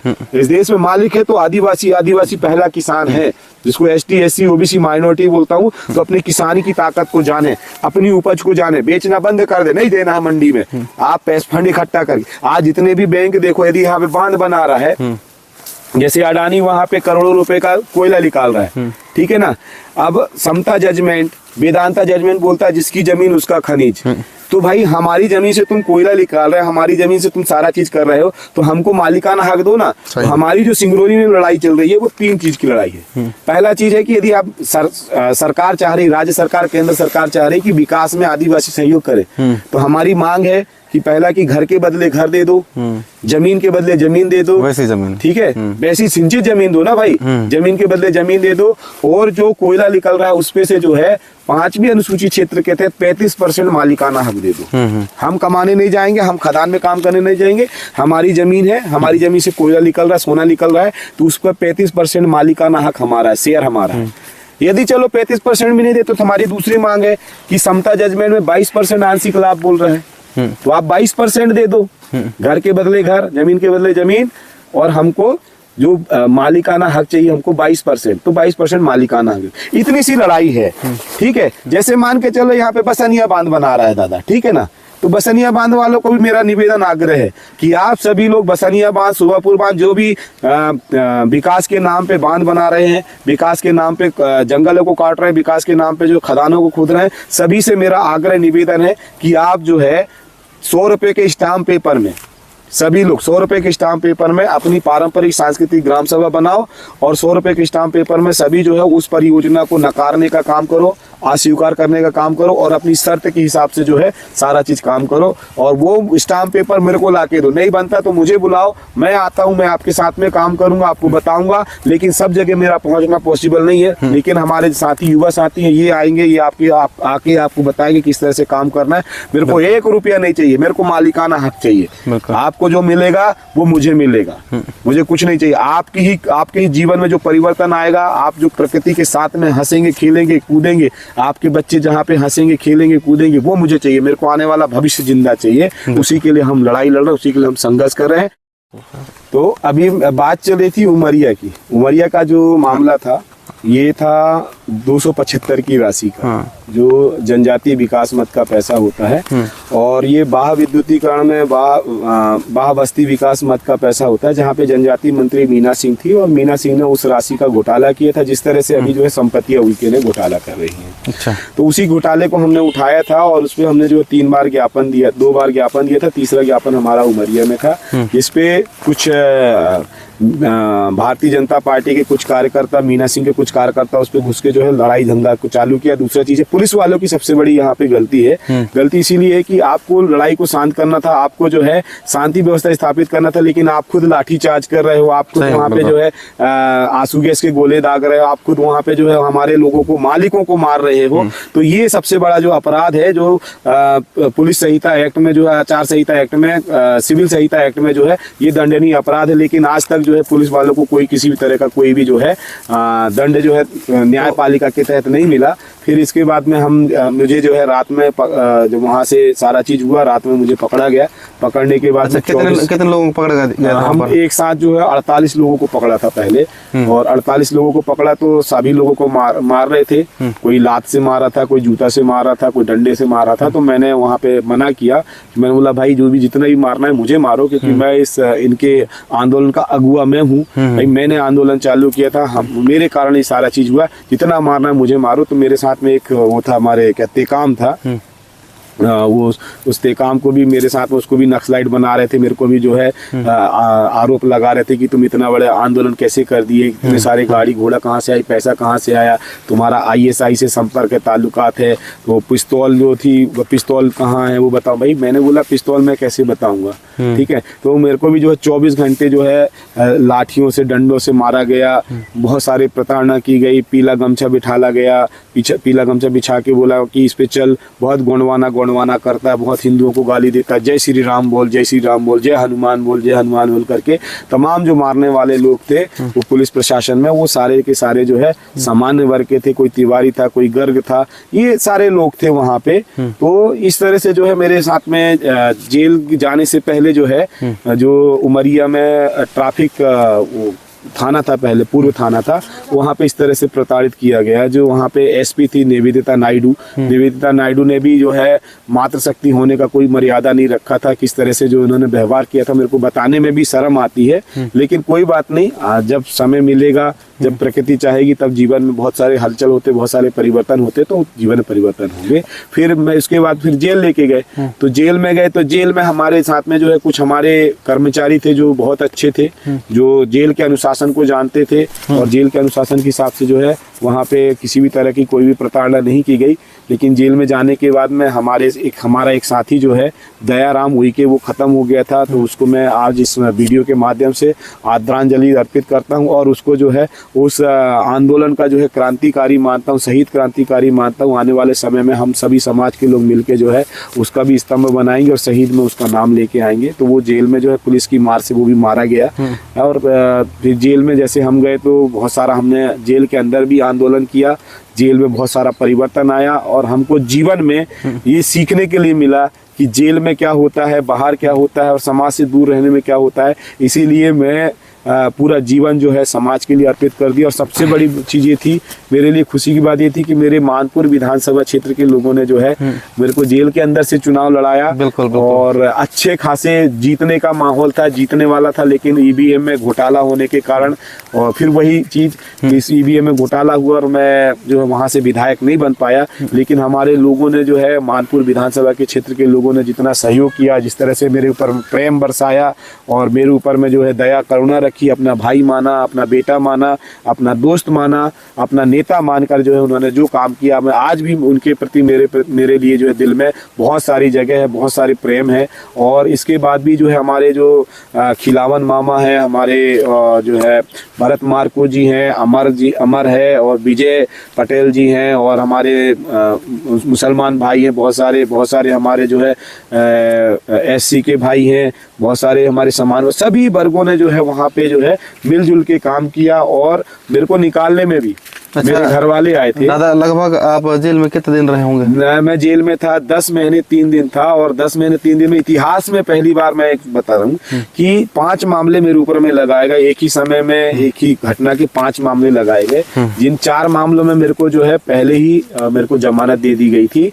एक मामला जब मेरा चुनाव चल रहा था तो मैंने जो है उस समय बोला था कि भाई मेरे को जो पे रोल दे दो, भाई मुझे जो है कस्टडी रोल दे दो या पे रोल दे दो मेरे को, तो उस पर मैं बाहर जाके हमारी जनता से मिल सकता हूँ। लेकिन ऐसा बिल्कुल भी जो है मुझे लगता है लोकतंत्र में, प्रजातंत्र में, राजतंत्र में पहली बार किसी के साथ में ऐसा किया गया होगा कि भाई चुनाव में यदि मैं कैंडिडेट हूँ तो मेरे को आजादी है कि मैं अपने हथकड़ी में लेके जाऊँ, लेकिन मुझे मेरी जनता के पास में लेके जाना चाहिए, वो लेके नहीं गए। दूसरा चीज है कि किसी भी दिन जो है एजेंटों से मुझे मिलने नहीं दिया गया, वकीलों से मुझे नहीं मिलने दिया गया, इतनी कड़ाई मेरे साथ में रखी गई और मेरे को जमानत दे देनी चाहिए थी। लेकिन मेरा 16 बार मेरी डेट को बढ़ाया गया माननीय न्यायालय के द्वारा, हाई कोर्ट न्यायालय के द्वारा जो है 16 बार मेरी डेट को बढ़ाया गया। तो इस तरह से जो है कहीं ना कहीं जो है आदिवासियों का न्यायालय से भी जो है दिल टूट जाता है, भरोसा टूट जाता है। तो ऐसा जो है मैं माननीय न्यायालय से हाथ जोड़ के निवेदन करता हूं कि आप जो है बिल्कुल न्यायाधीश हैं, आप जो है जो जेल में रहते हैं उनके लिए भगवान के समान है। जिस तरह से डॉक्टर जो है मरीज के लिए जो है भगवान के समान होता है, उसी तरह से जो न्यायाधीश है वो भगवान के समान होता है, देवता के समान होता है। कम से कम आप तो जो है स्वच्छ न्याय करें, कम से कम जो है आप जो है सच्चाई और बुराई के बीच में जो है एक ढाल बनकर खड़े रहे और सच्चाई के साथ में खड़े रहे। और इस तरह से जो है जीवन का एक बड़ा अनुभव रहा है जेल का। अच्छा दादा, जैसे कई बार ऐसा होता है ना कि भाई जेल में ले जाते हैं तो मारते भी हैं, पीटते भी हैं, तो कभी कभी ऐसा मन में ऐसा आता है कई लोगों की, यार मैं साले किसके लिए मार खा रहा हूँ, है ना। कई लोगों के मन में आ जाता है विचार कि यार इतना हम जगाते हैं, घूम जगाते हैं, हम अपने घर नहीं जाते, परिवार से दूर रहते हैं अपने समाज के लिए, पर हमारा समाज अभी कभी सोया हुआ है, ऐसा विचार मन में आ जाता है। पर हम उनके लिए क्यों जेल में, ऐसा विचार आया था नहीं आया था आपको? नहीं, देखिए ऐसे विचार तो बहुत बार आए थे। अच्छा। अभी भी कभी कभी बीच में ऐसे विचार आते हैं जब जेब में पैसा नहीं रहता, 1 रुपया नहीं रहता, कभी हम जो है खाना नहीं खाए रहते हैं, कभी हम रात भर जो ट्रेन में भागते हैं, तो विचार आता है कि यार देखो समाज का इतना जिम्मेदारी हम ले रहे हैं, क्या समाज हमारी जिम्मेदारी नहीं ले सकता क्या? बिल्कुल दादा, सही बात है, हाँ। क्या समाज को जिम्मेदारी नहीं लेना चाहिए? इतने सारे हमारे किसानों की लड़ाई लड़ रहे हैं, हम जंगलों की लड़ाई लड़ रहे हैं, जमीनों की लड़ाई लड़ रहे हैं, क्या इनको जो है अपने सामाजिक, मैं वही बोल रहा था कि सामाजिक फंड बनाना चाहिए, है ना। आज जितने भी जो है जो चाहे रेला पाठा गा रहे हो, ठीक है, तमाम तरह के जो हमारे संगीतकार हैं उनको भी जो है दादा हीरा सिंह मरकाम के बनाए हुए गोंडवाना सेवा न्यास ट्रस्ट में चंदा देना चाहिए। अपनी कमाई का 3% दो, हम नहीं बोले कि पूरा दो, 3% दो। फिर इसके साथ में जो जमीन से कमा रहे हैं, जो महान क्रांतिकारियों ने अपने जल जंगल जमीन के लिए अपनी शहादत दी, उनके लिए अपनी कमाई से एक यदि 100 पायली गेहूं निकाले तो 3 पायली गेहूं जो है आप उस आंदोलन के लिए निछावर करो, दादा हीरा सिंह मरकाम जी के आंदोलन के लिए। आपका आंदोलन है, ठीक है। जैसे हमारे जैसे लोग दिन रात दौड़ते रहते हैं, तो हमारे लिए एक सामूहिक फंड बनाओ, आप गांव में फंड बनाओ। हम नहीं बोले कि आप तुम शहर में दो या फिर उस पे दो। आज गोंडवाना गणतंत्र पार्टी के पास में 1 रुपये नहीं है, सही बात, ठीक है ना। कांग्रेस के पास में देखोगे तो करोड़ों रुपए है, बीजेपी के पास देखोगे 10,000 12,000 करोड़ रुपए है। तो क्या हमारे लोग जितने भी हैं जो गोंडवाना आंदोलन से जुड़े हैं, जो जल जंगल जमीन की लड़ाई लड़ रहे हैं, जो ST SC OBC माइनॉरिटी है, अपने हक की लड़ाई को लड़ने वाले के लिए क्या आपके पास में नहीं नहीं है, आपको तो बढ़ चढ़ की सदस्यता लेनी चाहिए और अपनी कमाई का जो 3% जो है गोंडवाना गणतंत्र पार्टी का जो खाता है मध्य प्रदेश का, उस पर डालना चाहिए। तो उस पे जब पैसा आएगा तो हमारे जैसे जो पार्टी में है, मैं राष्ट्रीय प्रवक्ता हूँ लेकिन मेरे पास दौड़ने के लिए ना गाड़ी है ना घोड़ा है, भाई जिस दिन आप मेरे को विधायक बना दोगे तो भाई मैं आपसे नहीं बोलूंगा, ठीक है ना, जिस दिन आप सांसद बना दोगे तो मैं नहीं बोलूंगा। लेकिन आज तो हम किसी लाभ के पद में नहीं है ना, और जो लाभ के पद में है वो भी बेचारे कहीं ना कहीं से कर रहे हैं, चाहे इंजीनियर कम इस्तेकाम की बात करें, यहाँ से जिला उपाध्यक्ष है, लेकिन वो भी जो है पूरा पैसा पूरा ध्यान जो है समाज को आगे बढ़ाने में आंदोलन करने में लगा रहे हैं। लेकिन ये समाज की जिम्मेदारी, हम नहीं बोलते कि आप पूरा दो, लेकिन कमाई का 3% देना चाहिए मूल सूल सर्री का, यदि वो दे देंगे तो आपकी समस्या का समाधान हो जाएगा। जैसे अभी मैं बात करना चाहूंगा मंडला की, पूछने वाला है, मंडला में जो है अभी क्या बोलते हैं महिष्मती नाम रखने वाले हैं। देखिए मंडला का इतिहास बहुत बड़ा है ना, मंडला ऐसी नाम नहीं पड़ा है, नागवंशी यहाँ पे मरावी राजाओं का गढ़ रहा है, राजा संग्राम साहब ने 52 गढ़ 57 परगना 258 रियासत पे शासन किए हैं। यहाँ से ही पूरे जो है चांदागढ़ है, धमदागढ़ है, बैरागढ़ है, तमाम जो गढ़ गढ़ी फैले हुए हैं ये मंडला से फैले हुए। मंडला का मतलब होता है मानव की एकता, ठीक है, तमाम जो हमारे टोटम व्यवस्था वाले सब यहाँ पे थे, और इसको गढ़ा मंडला बोला जाता है, मतलब सभी जैसे धमदागढ़ है तो इनकी राजधानी थी क्या, गढ़ा मंडला, जहाँ से शासन चलता था। और जैसे हमारी रानी दुर्गावती की बात करें तो रानी दुर्गावती के समय में भी गड़बड़ हुआ था। जैसे वहां पे राजराजेश्वरी मंदिर की बात करें तो वो राजराजेश्वरी मंदिर नहीं है, हमारे मादला में भी आता है, हमारे जंत्र तंत्र में आता है, बुनियाद बेगा जो बोलते हैं ना, गढ़ा मंडला की मंडलोइंदाई, वो मंडलोइंदाई है, लेकिन उसको राजराजेश्वरी कर दिया गया। ये अन्याय है हमारे साथ में, मतलब हमारे समय पे इतिहास बदल दिया गया, लेकिन अब हम लोग जा गए, अब हमारे इतिहास को हमको सुधारना पड़ेगा। जैसे नर्मदा दाई है तो नर्मदा दाई को नर्मदा कर दिया, भाई वो नर्मदा दाई है तो नर्मदा दाई को नर्मदा दाई रहने दो ना, सही ठीक है ना, उसके इतिहास को बदल दिया गया। जैसे नामनगर है तो नामनगर को रामनगर कर दिया। अरे भाई राजा हृदय शाह नामी राजा था, दलपत शाह नामी राजा था, हृदय शाह नामी राजा था, वो बहुत नाम कमाए उन्होंने, संगीत में नाम कमाया उन्होंने, पराक्रम में नाम कमाया, तो भाई नामी राजा के कारण उसको नामनगर बोला गया था, लेकिन उसको रामनगर बदल दिया गया, ठीक है ना। तो अभी जो है उसका नाम महिष्मती बदल रहे हैं। तो मैं आपके माध्यम से बोलना चाहूंगा माननीय संपत्ति उइके जी को, कलेक्टर जी को, कि संपत्ति उइके जी आपने बाहुबली बहुत देखी होगी, तो अपने आप को शिवगामी ना समझे और जिला कलेक्टर महोदय जी को कटप्पा ना समझे और आदेश जारी ना करे कि मेरे शब्द ही क्या है, अनुशासन है, ठीक है ना, मेरे बोले गए शब्द ही मेरे लिखे गए, मेरे बोले गए शब्द ही क्या है, कानून है, पालन है। ऐसा नहीं होता है। हम जितने भी लोग हैं, हम लोग जो है बाहुबली नहीं है जो आपकी बात को मान लेंगे। हम लोग गोंडवाना के राजा हैं, गोंडवाना के वंशज हैं, टोटम व्यवस्था को मानने वाले हैं, अपने हीरा सूका लिंगो, कुपार लिंगो और दाई रायतार जंगो के मार्गदर्शन में चलने वाले, मूल सूल सर्री में चलने वाले, प्रथम शंभू से को सोडुम के बाहुबल रखने वाले, गज सोडुम के हमारे जो है हाथी के ऊपर शेर सवार वाला, ऐसी ताकत रखने वाले गोंडवाना के राजा हैं। ये तुम्हारे जो बीजेपी आरएसएस के लोग हैं ना, इनको ऐसे उठा के फेंकेंगे, दुनिया में कहीं दिखोगे नहीं। तुम्हारा बाहुबली जो है हम वहीं पे गाड़ के फरक देंगे तुमको कि बाहुबली क्या होता है, महिष्मती क्या होता है। तो कलेक्टर साहब आप 5वीं अनुसूची क्षेत्र में हैं और माननीय संपत्ति उइके जी आप जनजातियों के आरक्षण से जीत के गए हो, आप 5वीं अनुसूची क्षेत्र को समझो, उनकी व्यवस्थाओं को समझो। जिस तरह से आप जो है वहां पे बमनी में खाटू श्याम का मंदिर बना रहे हो, शर्म आनी चाहिए तुमको। तो चुल्लू भर पानी में डूब के मर जाना चाहिए और उन सभी वोटरों को चुल्लू भर पानी में डूब के मर जाना चाहिए जो ऐसे विधायकों को जिताते हैं, आरक्षित क्षेत्र से जीत के जाते हैं और तुम्हारी व्यवस्थाओं को आगे करने के बजाय तुम्हारे बच्चों को रोजी रोजगार, शिक्षा, स्वास्थ्य और रोजगार की ओर अग्रसर करने की बजाय जो है धर्मों को आगे लेके चल रहे। संविधान को पढ़ो, संविधान में क्या लिखा है, धर्मनिरपेक्षता लिखा है, बंधुत्व लिखा हुआ है, भाईचारा लिखा हुआ है, सामाजिक, आर्थिक, राजनीतिक न्याय सत्ता की स्थापना की बात करते हैं। लेकिन आप जब से भारतीय जनता पार्टी सत्ता पर बैठी है, जब से ऐसे हमारे जो आरक्षित क्षेत्र से जीते गए विधायक सांसद हैं, ये मात्र जो हिंदू धर्म को आगे बढ़ाने का काम कर रहे हैं। इनको संविधान का एबीसीडी नहीं आता है। चलिए हम 6 तारीख को सभी जो है आपके माध्यम से सभी देश मंडला वासियों को, मंडला के आसपास जो आदिवासी हैं, जो गोंडवाना शासन फैला हुआ है, सभी गोंडवाना शासक के सभी जिलों के लोगों को आह्वान करता हूं कि 6 तारीख को अधिक से अधिक संख्या में आए। और मैं सबसे अपील करता हूं कि अपने इतिहास के साथ में खिलवाड़ करने वाले को छोड़ना नहीं है, उनको उनकी औकात याद दिला देना है कि तुम कौन हो और ये गोंडवाना का शासन क्या है। हम ऐसी जो है 52 57 परगना में शासन नहीं किए। हमारे राजा महाराजाओं ने अपने पराक्रम के साथ में अपने इतिहास को स्थापित किया है। हम भी अपने इतिहास को बदलने नहीं देंगे और हमारे इतिहास के साथ में जो छेड़छाड़ करेगा, चाहे वो जिला कलेक्टर हो, चाहे जिला एसपी हो, चाहे वो मुख्यमंत्री हो, चाहे प्रधानमंत्री हो, चाहे वो संपत्ति आई हुई के क्यों ना हो, चाहे फग्गन सिंह कुलस्ते क्यों ना हो, सबको उनकी नानी याद दिला देंगे, उनकी औकात याद दिला देंगे। जोहार, जिंदाबाद। और अब ये तमाम सारी बातें हमारी हो चुकी हैं। अब थोड़ा सा आते हैं हम अब नॉर्मल बातों पर आते हैं हम, क्योंकि सामाजिक बातें बहुत सारी हो चुकी हैं, पर कुछ व्यक्तिगत पर्सनल बातें हैं, उन पर बात करते हैं ना। जैसे आपका, जैसे आप बताए दादा हीरा सिंह मरकाम जी के आंदोलन से आप जुड़े, तो पर अभी की स्थिति में आपका मन पसंदीदा नेता कौन है? कोई भी राजनीति का हो, कोई भी पार्टी का हो। मेरे देखिए अभी की स्थिति में मेरा मनपसंद नेता जो है ना, एक ही है, ठीक है, वो है दादा हीरा सिंह मरकाम। पहले भी था, अब भी है। पहले भी था, अब भी है। और दूसरा चीज, जब इतिहास में जाएंगे तो मेरा मनपसंद जो लीडर है, ठीक है ना, वो है शंभू शेख कोसोडू।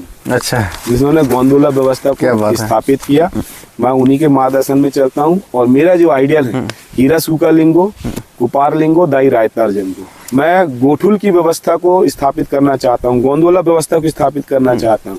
ये राजनीति सत्ता आती जाती है, पाँच सालों का खेल है। हमको परमानेंट व्यवस्था चाहिए। जैसे दादा हीरा सिंह मरकाम ने जो समग्र विकास क्रांति आंदोलन लाकर जो है परमानेंट व्यवस्था की बात की, उसी परमानेंट व्यवस्था में हमको काम करना चाहिए। अच्छा दादा, आप इतने दिन तक आप बहुत सारे आप जगह जगह जाते रहते हैं आंदोलन के माध्यम से, तो आपको कितने दिनों में आपको अपने घर जाने का अवसर मिलता है? मुझे तो जो है, मैं पहले भी जो 5 साल 10 साल से घर नहीं जाता हूँ। घर भी जाता हूँ, अभी बीच बीच में यदि जाने का मिलता है तो मुश्किल से आधा 1 घंटे बैठता हूँ और वहाँ के देखता हूँ। बाकी फोन से मेरे भतीजों से बात होती रहती है, बड़े भाई से बात होती रहती है। मेरे को घर जाने का समय नहीं मिलता, क्योंकि मैं समाज के दुख तकलीफ को देख के मुझे ऐसा लगता है कि यदि समाज में दुख तकलीफ रहेगा तो घर में क्या ही रहना।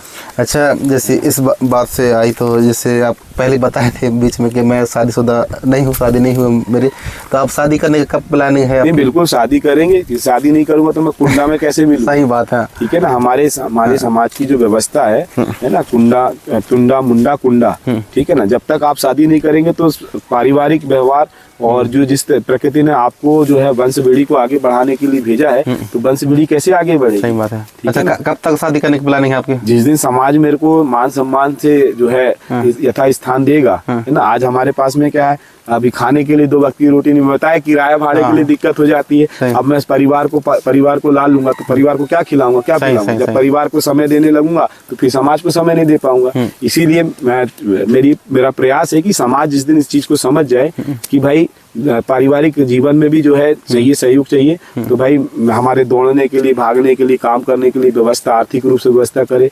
आर्थिक रूप से व्यवस्था का तात्पर्य है कि जिस तरह से हमने हमारी कंपनी बनाई थी, फार्मर प्रोड्यूसर कंपनी, तो मेरी कंपनी जो है अभी भारतीय जनता पार्टी के कुछ कुरीतियों के चलते जो है बंद पड़ी है। तो फिर से उसको मैं चालू करूंगा तो मेरा आय का साधन फिर से बनेगा। और मैं जो है हमारे गांव में जो है क्लस्टर बनाने का काम कर रहे थे, हम जो मछली पालन का काम कर रहे थे, बकरी पालन का काम कर रहे थे, डेयरी का काम कर रहे थे, तो उसको हम फिर से प्रारंभ करें। और जितने भी हमारे देश के आदिवासी, ST SC OBC माइनॉरिटी हैं, हमारी फार्मर प्रोड्यूसर कंपनी के मेंबर बने, सदस्य बने, वही मेरी कमाई है, जिससे आपको 2 गुना पैसा मिलेगा और मेरे को भी भागने दौड़ने के लिए काम मिलेगा। और उसके माध्यम से जो है हमारे ऐसे युवा साथियों को जो है रोजी रोजगार मिलेगा। तो यही मेरा सपना है। जब मेरे युवा साथी पैसा कमाएंगे तो स्वाभाविक है मेरा समाज पैसा कमाएगा, तो मैं भी पैसा कमा सकता हूँ। खेती मेरे पास में, खेती बाड़ी भी कर सकता हूँ, लेकिन समाज की सेवा के लिए मेरे को जो है आर्थिक आयाम को भी आगे लेके जाना पड़ेगा, सामाजिक आयाम को भी आगे लेके जाना पड़ेगा और राजनीतिक आयाम को भी लेके जाना पड़ेगा। जिस दिन मैं विधायक सांसद बन जाऊंगा तो उसके माध्यम से भी मैं समाज की सेवा कर सकता हूँ और अपने परिवार का भी पालन पोषण कर सकता हूँ। तो मैं इंतजार कर रहा हूँ कि उस स्थिति का, जिस स्थिति में जो है समाज को, मेरे परिवार को दिक्कत ना हो। जब मेरी शादी हो तो मेरी जो मायजू हो, मेरी मायजू को कोई जो दिक्कत ना हो, मेरी मर्दी को कोई दिक्कत ना हो, है ना। तो इसलिए जो है शादी ब्याह का जो है मैं पेंडिंग करके रखा हूँ। जैसे व्यवस्थाएं होती हैं, सारा चीज होता है, तो बहुत जल्दी जो है आपको खुशखबरी भी सुनने मिलेगी। बिल्कुल, हमारा भी यही मनसा है कि आप जल्दी से शादी करें। और जैसे आप अभी, हम फिलहाल हमारा वीडियो शूट हो रहा है अभी गांव मुनगा टोला, चौरासी क्षेत्र, घुघरी, मंडला जिला में। तो आपको मंडला जिला कैसा लगा, इस चौरासी क्षेत्र? देखिए मंडला जिला तो भाई शान है जैसा बताया हाँ। कि गढ़ा मंडला है, मंडला जिला नहीं है। मंडला अभी तो आधुनिक परिवेश में इसको जिला बोल रहे ना, ये तो गढ़ा मंडला था, ये राजधानी थी, वैभवशाली था। बिल्कुल, ठीक है। और 84 क्षेत्र जो है, जैसे हमारे नार होते हैं तो नार में एक कोट होता है, परगना होता है, ठीक है। फिर क्या बोलते हैं, पाली होता है, पाली के बाद में कोट 84 कोट होता है। तो आज मैं 84 कोट में बैठा हूँ। इन्होंने अपनी संस्कृति को बचा के रखा है, इसने अपनी बोली भाषा को बचा के रखा है, अपनी जो है गोंडी पारा पारसी इसको बचा के रखा, अपनी संस्कृति को बचा के रखा और ग्राम व्यवस्था को बचा के रखा, सबसे पहली चीज। ठीक है। तो यहाँ के जो खेरो मेड़ो है, पनगट पनियारन है, पाट बाबा, भीमाल पेन, ठाकुर पेन, खीला मुठवा, ठीक है, अपने भीमसन पेन है, ठीक है, अपने क्या बोलते हैं, बहुत सारे जो पुरखोनी व्यवस्था है, उस पुरखोनी व्यवस्था को देखने को यहाँ पे मिलेगा। यहाँ पे बहुत सारी चीजें हैं और सब लोग आइए और अपने गांव में, अपने क्षेत्र में जो है अपनी व्यवस्था को स्थापित करते हुए अपने पुरखों को मान सम्मान दें, जिससे आपका भी मान सम्मान बढ़ेगा और आपका मान सम्मान बढ़ेगा तो आपके पुरखे खुश होंगे। जो हमारे बैन से पैन बन गए हैं, उनकी संघर्ष को, उनके बलिदान को और उनकी कुर्बानी को जाया ना जाने दें। जिस तरह से हमारे प्रेम सिंह मरावी दादा जो है गाने के माध्यम से, रेला पाठा के माध्यम से समाज को जगाते हैं, तो जागो अब सोने का वक्त नहीं है, जागो अब सोने का वक्त नहीं है। हाँ। ये घड़ी, ये प्रकृति इंतजार कर रही है कि कब आप जो है अपनी व्यवस्था में स्थापित होंगे।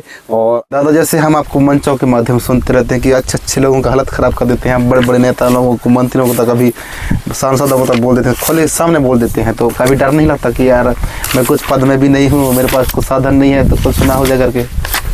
नहीं, देखिए डर नाम की चीज मेरे अंदर में नहीं है, क्योंकि मैंने जो है देश दुनिया घूम चुका हूँ, ठीक है ना, सारी चीजों को जहाँ जहाँ को देख चुका हूँ। और डरना किससे है? सही है। मरना तो एक दिन सबको है ना। बिल्कुल होगा। जो घर के अंदर में घुसा है वो भी मारा जाएगा, जो खटिया में सोया है वो खटिया में पड़े पड़े मर जाएगा। सही है, हाँ। तो भाई मैं समाज के लिए दहाड़ूंगा, समाज के लिए मरूंगा। मैं तो बोलता हूँ कि कल नहीं अभी जेल ले जा लो मेरे को, मेरे को दिक्कत नहीं है, ठीक है। जिस दिन मेरा समाज जाग गया ना तो आपकी एक की जेल की दीवार नहीं बचेगी। सही बात है। मेरे को मात्र एक ही चीज की चिंता रहती है, कब जागेगा मेरा सोया हुआ समाज। जिस दिन मेरा सोया हुआ समाज जाग जाएगा तो उस दिन जो है देश में परिवर्तन आ जाएगा। हमारे जैसे लोगों को कुर्बानी देने की जरूरत नहीं पड़ेगी, हमारे महान क्रांतिकारियों को कुर्बानी देने की जरूरत नहीं पड़ेगी। उन्होंने कुर्बानी इसीलिए दी कि देश का जो ST SC OBC माइनॉरिटी है, जो आदिवासी था, जो टोटम व्यवस्था से जीता था, वो जागे। ठीक है। तो उसके लिए मैंने एक छोटा सा गाना बनाया। बिल्कुल। तो एक छोटा सा गाना गाने की बात करूंगा। देखना आवाज जैसी भी हो थोड़ा सा। नहीं, बिल्कुल। संघर्ष की कहानी है और हमारी जुबानी है। बिल्कुल। संघर्ष की कहानी है, हमारी जुबानी है। जंगल ना छोड़ा बजी, लगा लो रे ताकत, जंगल ना छोड़ा बजी, लगा लो रे ताकत, जंगल ना छोड़ा बजी, लड़ाई ना छोड़ा बजी, लगा लो रे ताकत, लड़ाई ना छोड़ा बजी। जो आप बोल रहे थे ना, जितने भी विधायक हैं, सांसद हैं, पूंजीपति हैं, अडानी अंबानी है, ये कितनी भी ताकत लगा ले, लेकिन राधे श्याम का कुड़िया गोंडवाना की लड़ाई छोड़ेगा नहीं। जिस माटी में जन्म लिए हैं होंगे वहीं बलिदान ग भैया, होंगे वहीं बलिदान। अरे जिस माटी में जन्म लिए हैं होंगे वहीं बलिदान ग भैया, होंगे वहीं बलिदान। जहाँ हमारे पुरखा गड़े हैं वही हमारी शान ग भैया, वही हमारी शान। जमीन ना छोड़ा बजी, लगा लो रे ताकत, जमीन ना छोड़ा बजी, लड़ाई ना छोड़ा बजी, लगा लो रे ताकत, लड़ाई ना छोड़ा बजी। अरे शान हमारी जान हमारी, ये पुरखा की जमीन ग भैया, ये पुरखा की जमीन। जो शान है, जो मान है हमारी, ये हमारे पुरखा की जमीन है। चाहे राजा शंकर शाह की बात कर ले, चाहे कुंवर शाह की बात कर ले, चाहे टंटिया मामा की बात कर ले, चाहे बिरसा मुंडा की बात कर ले, चाहे सिद्धू कानू की बात कर ले, रेंगा कोटकू की बात कर ले, या हीरा सूखा पाटलीर की बात करें, हीरा सूखा लिंगो की बात कर ले, कुपाल लिंगो की बात कर ले, दाई रायतार जंगल, ये उनके इतिहास है, उनकी जमीन है। तो उस पे भी हमने लिखने का कोशिश किया है। शान हमारी जान हमारी ये पुरखा की जमीन गभैया, ये पुरखा की जमीन जिसमें हमने फसल उगाई। ये फसल उग रही ना, हाँ। पुरखा की जमीन नहीं रहती तो फसल कहाँ से उगती? सही सही बिल्कुल। ठीक है ना। जिसमें हमने फसल उगाए दुनिया को खिलाई गभैया, दुनिया को खिलाई। खेती ना छोड़ा बजी, लगा लो रे ताकत, खेती ना छोड़ा बजी, लगा लो रे ताकत, खेती ना छोड़ा बजी। बहुत सुंदर दादाजी। जंगल ना छोड़ा बजी, लगा लो रे ताकत, जंगल ना छोड़ा बजी, लड़ाई ना छोड़ा बजी। एक और छोटी सी लाइन है जी। मोदी आए अडानी आए लाए अफसर चार गभैया, लाए अफसर चार। जैसे अभी महेश मेहती बनाने की बात कर रहे हैं तो संपत्तियां उइके को बोलेंगे हम, संपत्तियां उइके आई और कलेक्टर क्या नाम है मिश्रा का, सोमेश मिश्रा आए। ठीक है। मोदी आए अडानी आए लाए अफसर चार गभैया, लाए अफसर चार। संविधान ला पढ़ लो जी, लगा लो रे ताकत, संविधान ला पढ़ लो जी, हम जीतेंगे भैया, संविधान ला पढ़ लो जी। जंगल ना छोड़ा जी, लगा लो रे ताकत, जंगल ना छोड़ा जी, लगा लो रे ताकत, लड़ाई ना छोड़ा जी, लड़ाई ना छोड़ा जी, लड़ाई ना छोड़ा जी। जय सेवा, जय गोंडवाना, बना के रहेंगे गोंडवाना, ला के रहेंगे गोंडवाना, स्थापित करके रहेंगे गोंडवाना।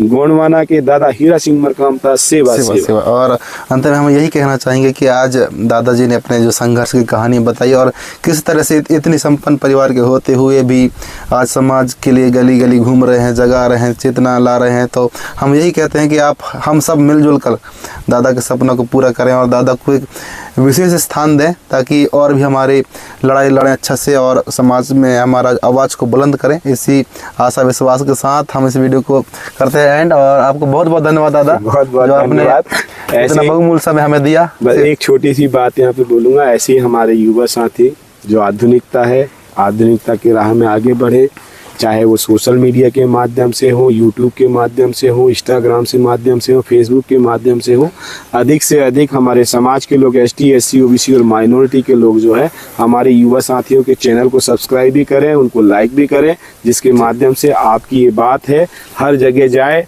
और समाज में जागृति आए और समाज जो है सामाजिक, आर्थिक और राजनीतिक रूप से एक होकर जो है एक समान जो है अच्छा जीवन जिए, स्वच्छ पानी पिए, स्वच्छ हवा लें। जोहार, जिंदाबाद, जय गोंडवाना। और आज के हमारे कैमरामैन हैं हमारे गोंडवाना के सुपर बेटा भाई धूमकेतु जी। तो आपको भी सेवा जोहार और आप सभी दर्शकों को सेवा जोहार। और दादा का कौन सी बात आपको बहुत अच्छा लगा और यदि दादा के लिए कोई प्रश्न हो तो बेझिझक आप कमेंट करिए। और दादा से हमारा कभी कभी मुलाकात होती रहती है। अब आंदोलन की वजह से दादा भी देश दुनिया में घूमते रहते हैं, तो मैं ज़रूर दादा को समय निकाल कर उनसे मिलूंगा और आपके प्रश्नों का जवाब जरूर लेंगे। तो सेवा जोहार, मिलते हैं एक बड़े वीडियो के साथ, एक नए मेहमान के साथ। सेवा जोहार।